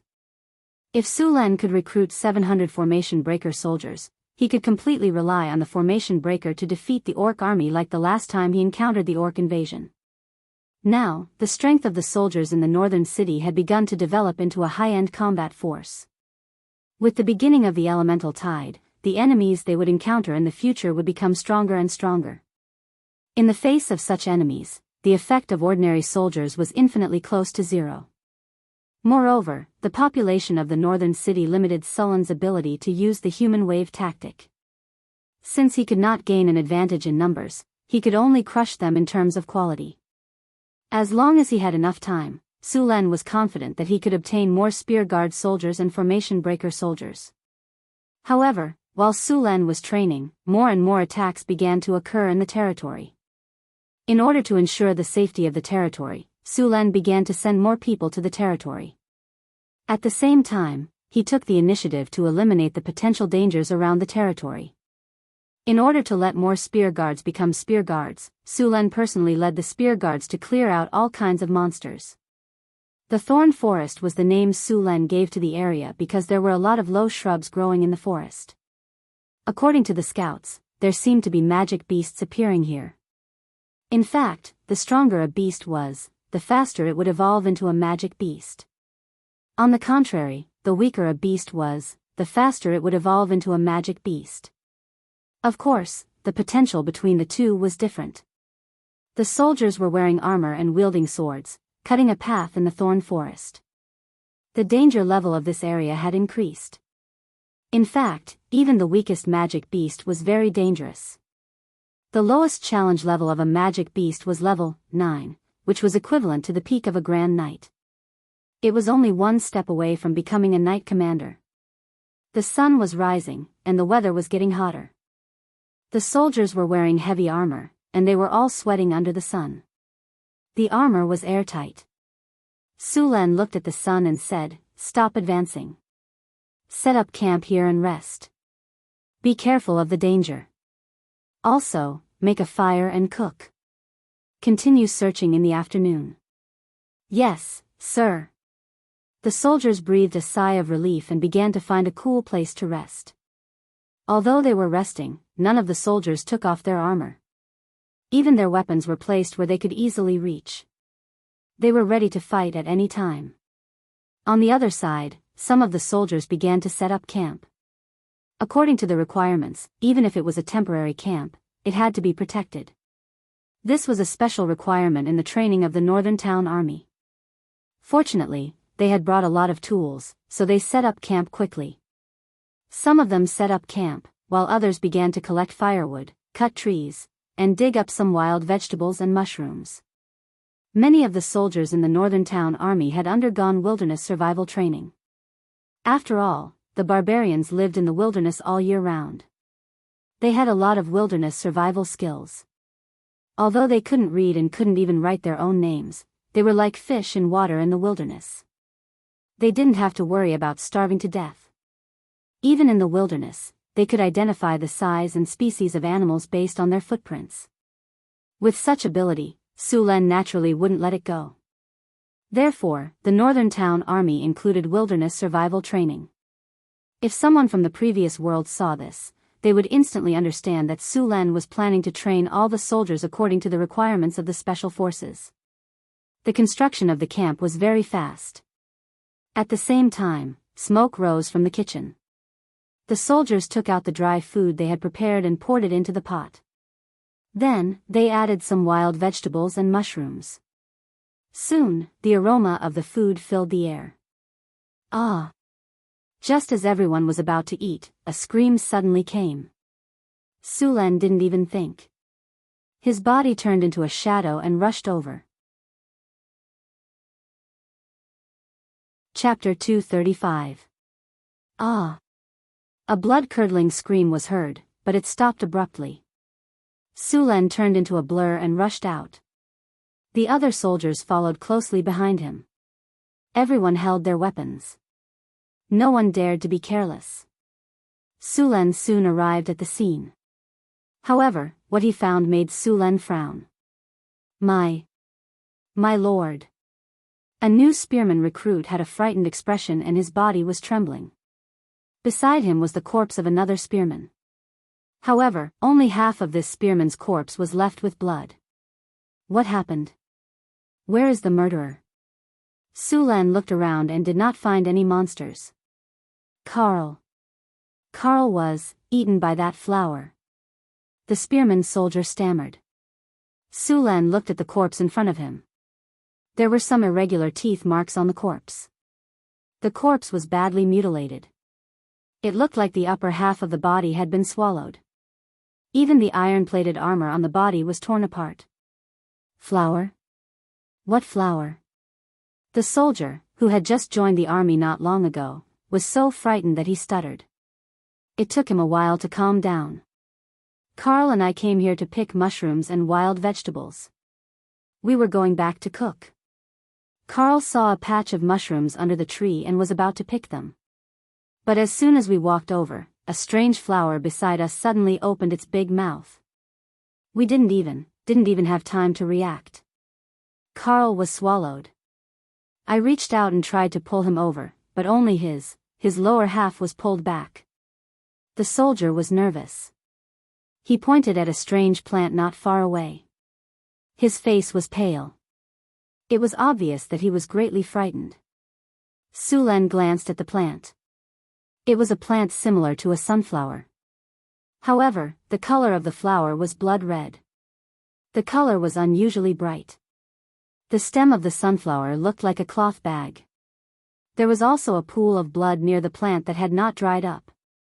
Sunwell flower? Sulan's face darkened when he saw the plant in front of him. Sulan had seen this type of plant in Hathaway's Monster Guide. It was a type of mutated plant. It did not rely on photosynthesis to grow like normal plants. Instead, it devoured all kinds of animals and humans. This type of plant could also move on its own, but at a very slow speed. Sunflower, mutated plant, man-eating flower, grade 3, gregarious, creature level, 13. Challenge rating, level 8. Has spell-like ability. Strength, 16, agility, 6, spirit, 23, vitality, 21, charm, 15 talents, camouflage, sneak attack, perception, intermediate regeneration, decoy skills, devouring attack, vine tentacles, hallucinatory fragrance, poison attack difficulty, C+. Sunwell flower was a type of mutated plant. This type of plant was the most dangerous type of man-eating plant. It could be found all over the continent. There were many types of mutated plants that could attack, such as snake vines, bloody thorns, caraman's trees, and so on. These types of plants would actively attack the animals around them. These types of plants had evolved from normal plants and had all kinds of terrifying spell-like abilities. For example, snake vines could bite and entangle their prey like poisonous snakes and release poison. Sir. At this time, the soldiers of the northern battlefront city arrived. Sulan ordered them, "There are man-eating plants here. Don't get close to them. Everyone, be alert. Don't be ambushed." Man-eating plants? Hearing Sulan's words, the soldiers immediately became nervous. They looked around the plants and scanned the area. Kate looked at the body on the ground with a grim expression. "Sir, what kind of plant is this? It swallowed a person in one bite." As a hero that Sulan had discovered from the army, Kate's strength was not outstanding. However, he had sharp instincts on the battlefield and was very suitable to be a commander. Sunwell flower. Suluan uttered a name. "Sir, how do we deal with these plants? Why don't we just set this place on fire and burn it all down?" Kate whispered. "We brought some kerosene this time. It shouldn't be a problem to set this forest on fire." The surrounding forest was so quiet that it made people's hearts palpitate. The forest in front of him gave him a very dangerous feeling. Sulan shook his head. "It's useless. These plants are very resistant to fire. Their roots are underground. If you want to burn them, you'll need a lot of kerosene." Sunwell flower's ability was not only to ambush and swallow people, but also its fragrance. This kind of plant's fragrance had a very strong hallucinogenic ability. It could make people fall into hallucinations unknowingly and then be controlled by the plant.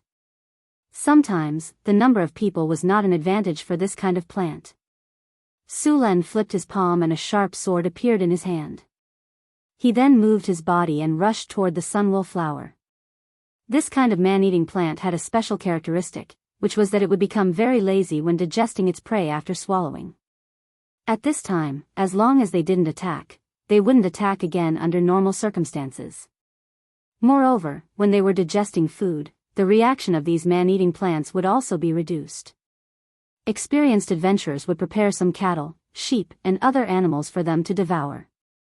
When they were full, they would suddenly attack. As a grade 3 plant, they were very strong. Although they were only rated C+ in the monster guide, if you were careless, the consequences would be unforgettable.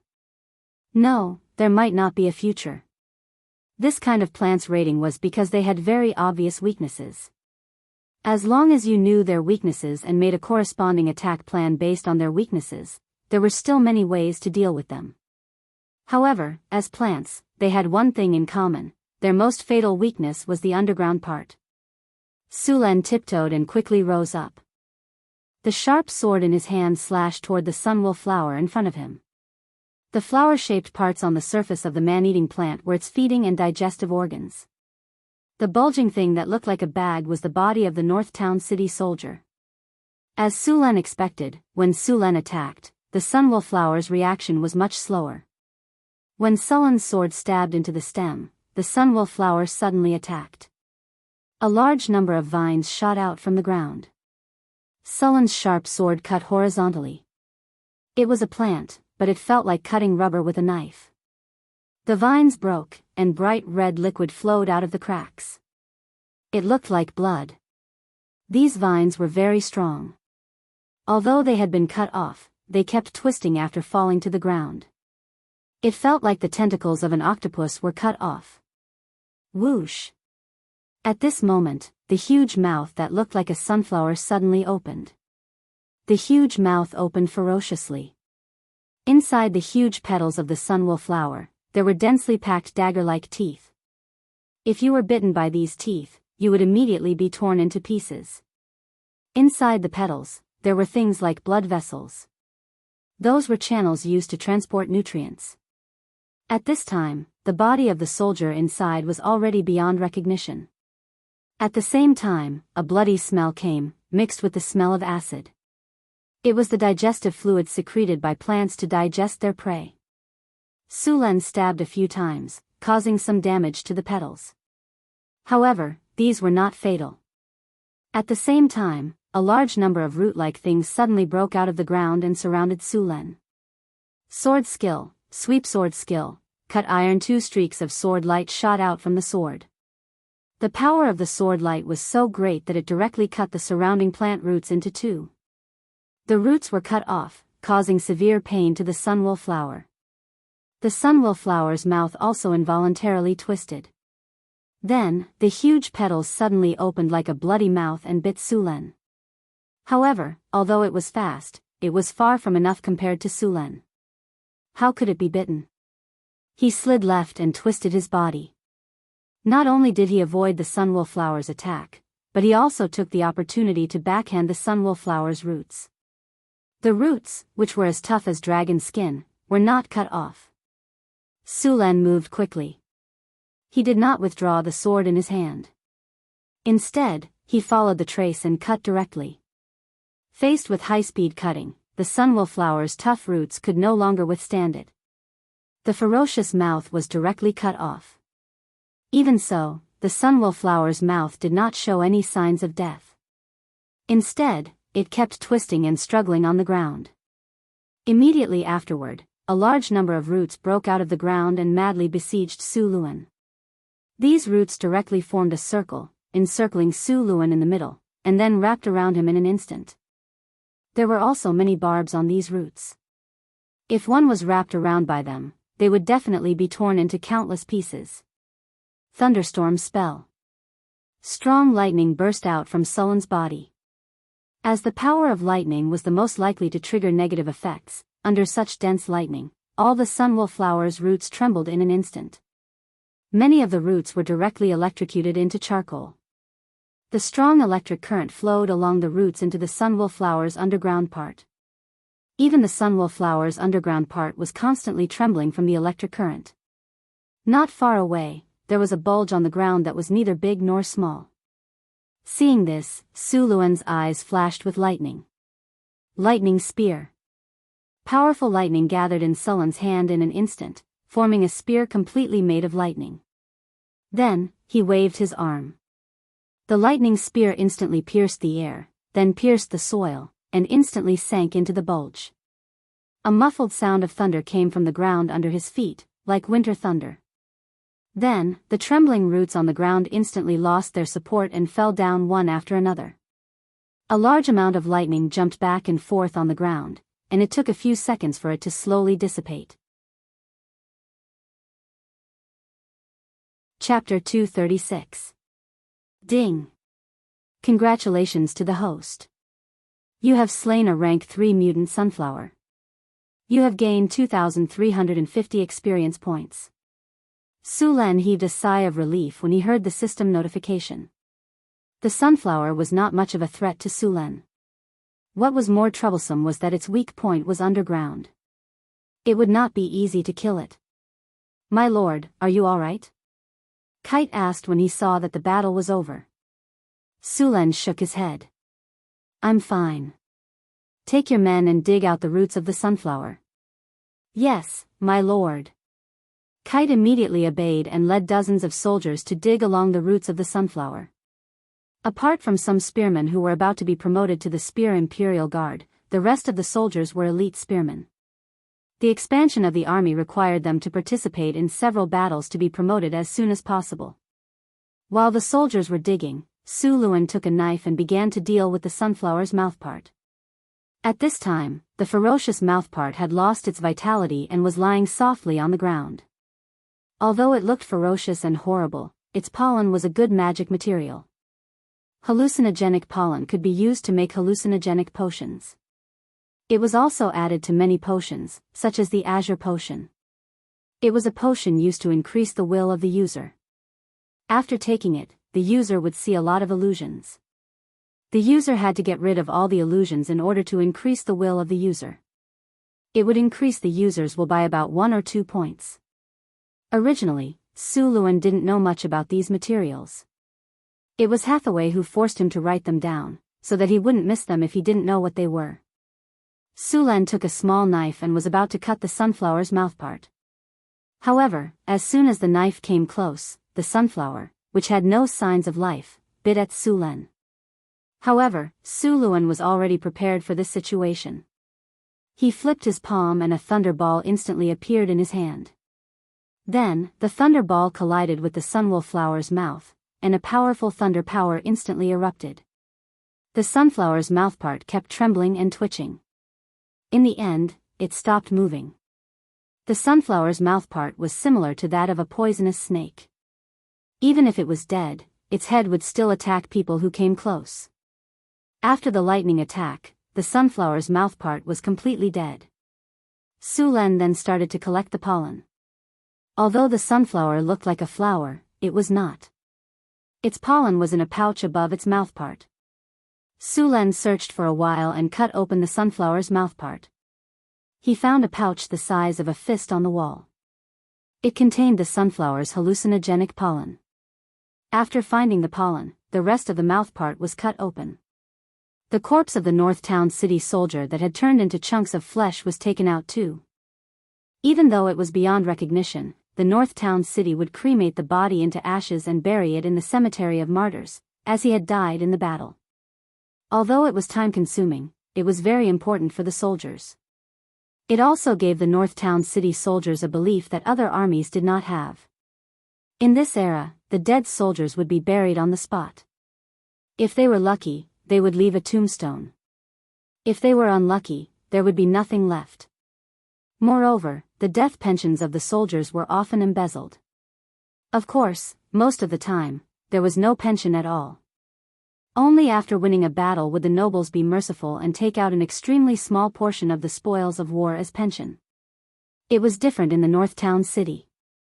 All the soldiers who died in the battle would receive a pension. If they made contributions, the pension would be more. Normally, the North Town City's pension would be 5 times the annual salary of the soldier, and it would be paid in one lump sum. The payment of the pension was very strict, and Su Luan kept a close eye on it. He didn't want the pension not to fall into the hands of the soldiers' relatives, but to be pocketed by others. Once such a scandal occurred, it would be a great blow to the reputation of Northern Town. Apart from the pension, the North Town City also treated the families of the martyrs well. For example, the families of the martyrs would not have to pay taxes on their land for 10 years. At the same time, the orphans of the martyrs would be accepted into the school under construction in the North Town City. At the same time, the City Hall would send officials to the families of the martyrs every year. The North Town City Army was the most loyal army in the world. The soldiers moved quickly.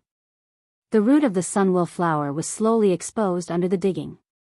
Although Su Len already knew that the sunwell flower had a large part underground, he was still shocked. The mouth of the sunwell flower above the ground was only 1/5 of the mouth of the sunwell flower underground. As the soil was constantly cleaned, the roots of the sunwell flower were soon exposed. In the center of the roots of the sunwell flower was a huge sarcoma, which was the vital part of the sunwell flower. There was a huge hole in the sarcoma-like thing, and the blood inside had already dried up. However, Su Len did not care about that. Instead, he began to look for something on the sarcoma-like thing. Soon, Su Len found an egg-sized red gemstone. It was the most valuable part of the sunwell flower. Wizards called it the blood essence stone. The stone itself was poisonous. It could cause paralysis and hallucinations. As long as the poison was neutralized, it could be used to make a potion that could permanently increase one's lifespan. A single sunwell flower could increase a person's lifespan by 10 to 15 years. This was why it was so valuable in the black market.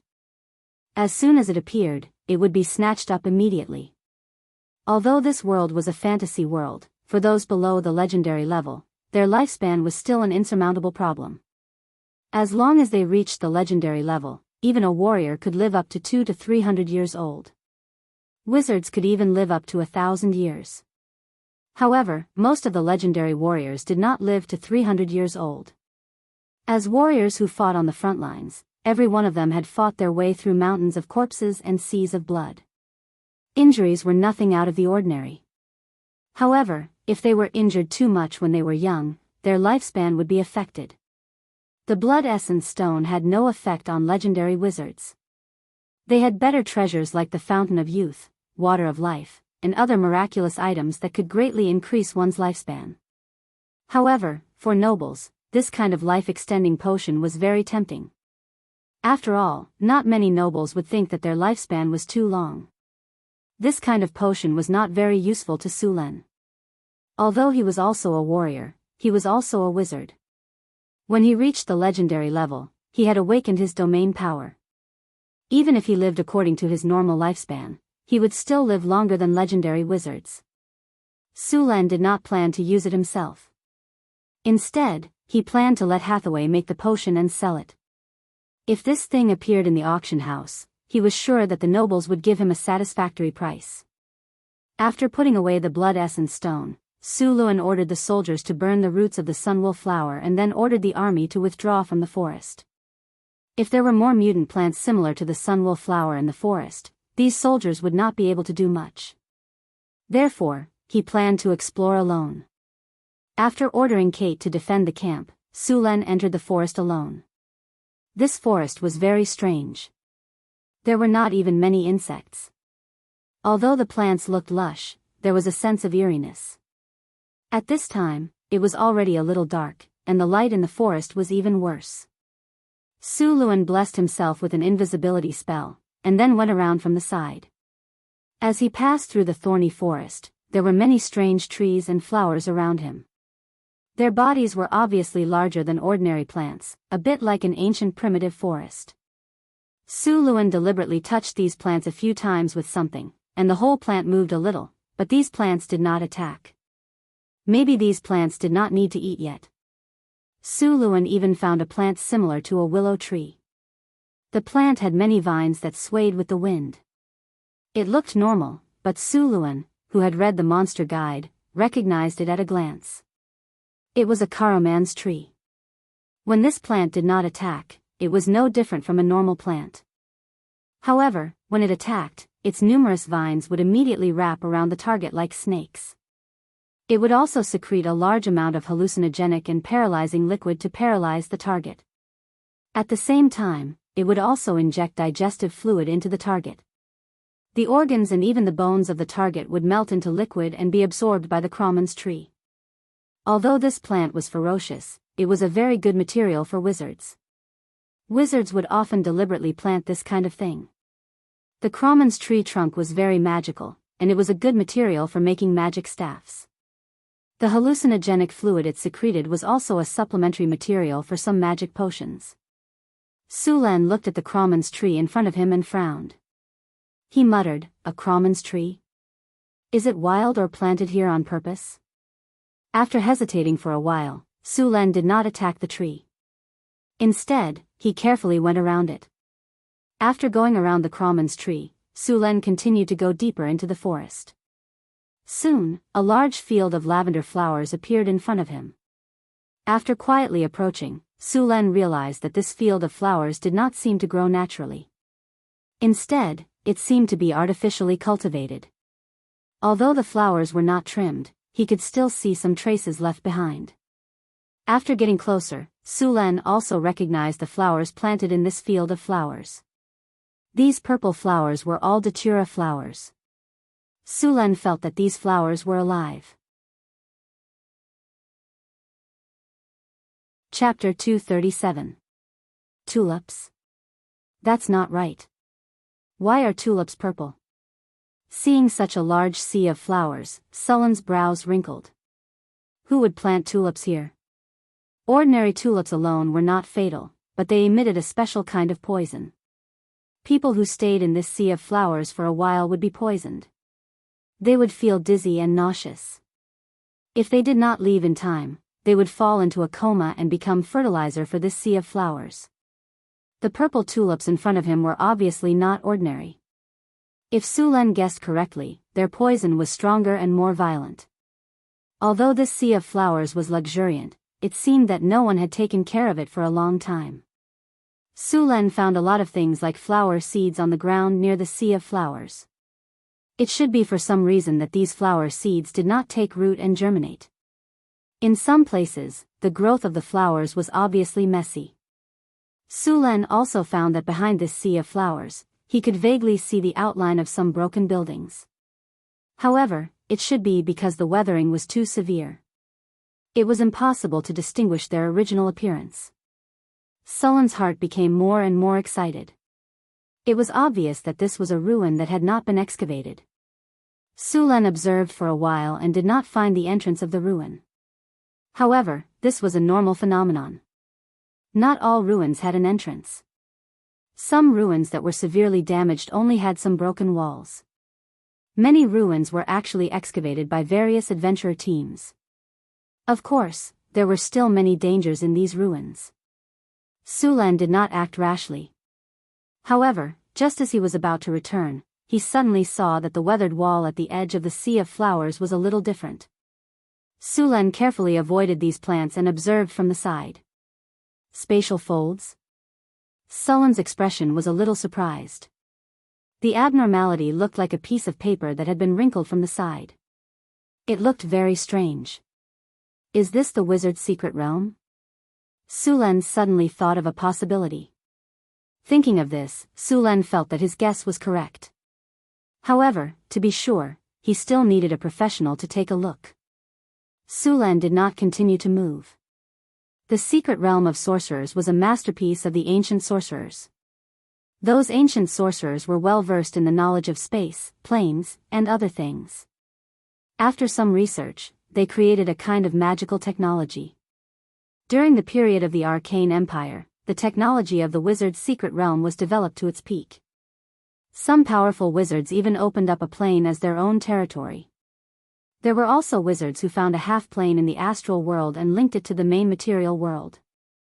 Secret realms also varied in size. The first secret realms used spatial magic to hide some areas of the prime material plane. These kinds of secret realms were the most common, and the space inside was also the smallest. As for secret realms that used semi-planes or entire planes to transform them, they were now very rare. Moreover, it was very likely that there were ancient and dangerous creatures in the secret realm. There might even be all sorts of magical traps. If he wasn't prepared, it was very likely that he would fail miserably. Some secret realms even had magical pets or magical beasts left behind by the ancient adepts. It was important to know that some magical beasts had a very long lifespan, and many magical beasts would use a long period of dormancy to delay the aging of life. Who knew if there were such monsters in the secret realms that had been closed for thousands of years or even longer? If they were unlucky, there might be a giant dragon. Even if it was the weakest white dragon among the 5-colored dragons, thousands of years was enough for it to grow into an ancient dragon. In the face of a giant dragon of this level, the average legendary strongman would be a piece of cake. After a round of investigation, Su Len returned to the camp outside the forest. At this time, Carter had almost built the camp.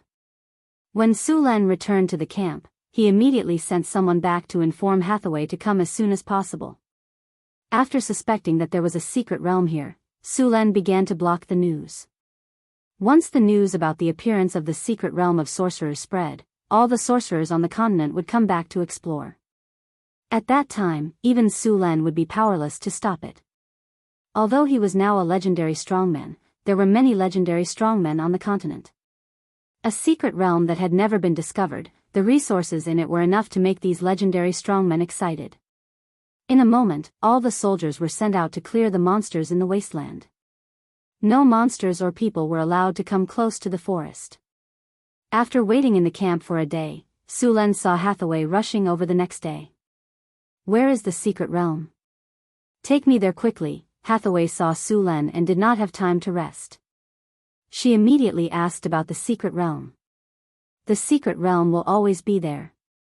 It won't run away. Calm down first." Seeing Hathaway's state, Su Len had to force her to calm down.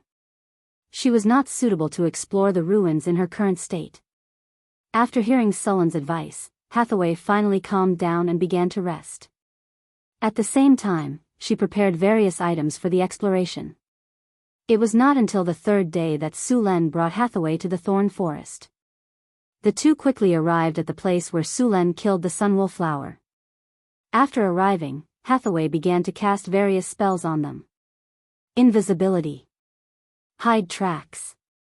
Eliminate scent. Energy shield. Elemental resistance. Poison resistance. Bear's endurance. Cat's grace. A series of support spells were released from Hathaway's hands. Su Len could clearly feel that his strength had increased by a notch.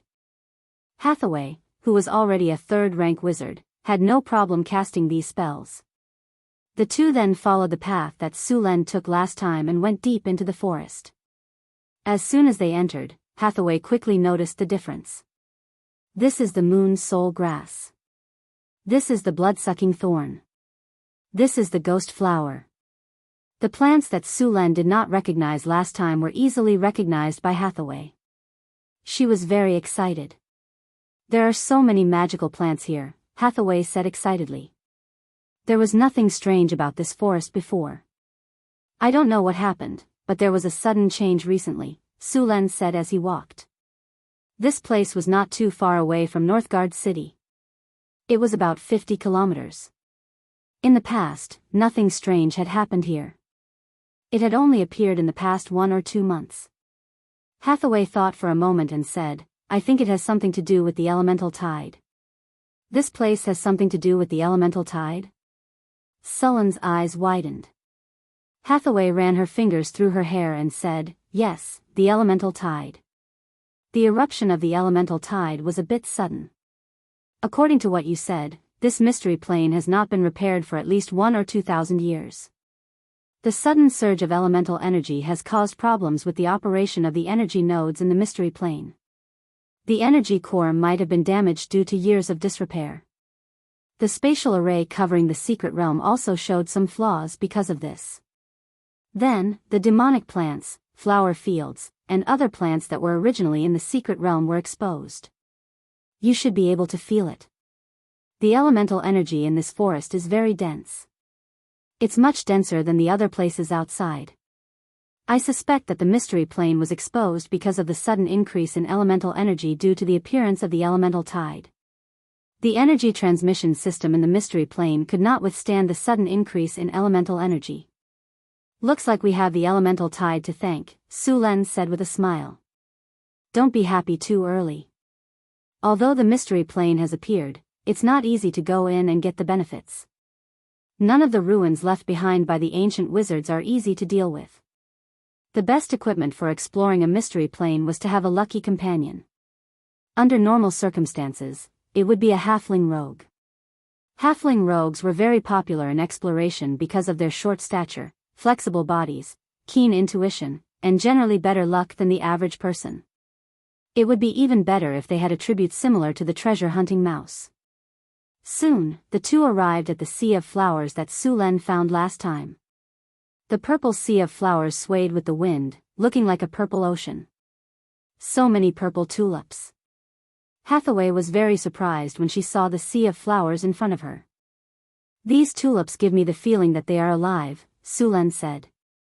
Hathaway nodded and said, they are indeed alive. These are activated plants. These activated plants are generally the outer layer of the mystery plane, and the fruits they produce after they mature are also materials for refining magic potions. Also, don't you think this sea of flowers is very beautiful?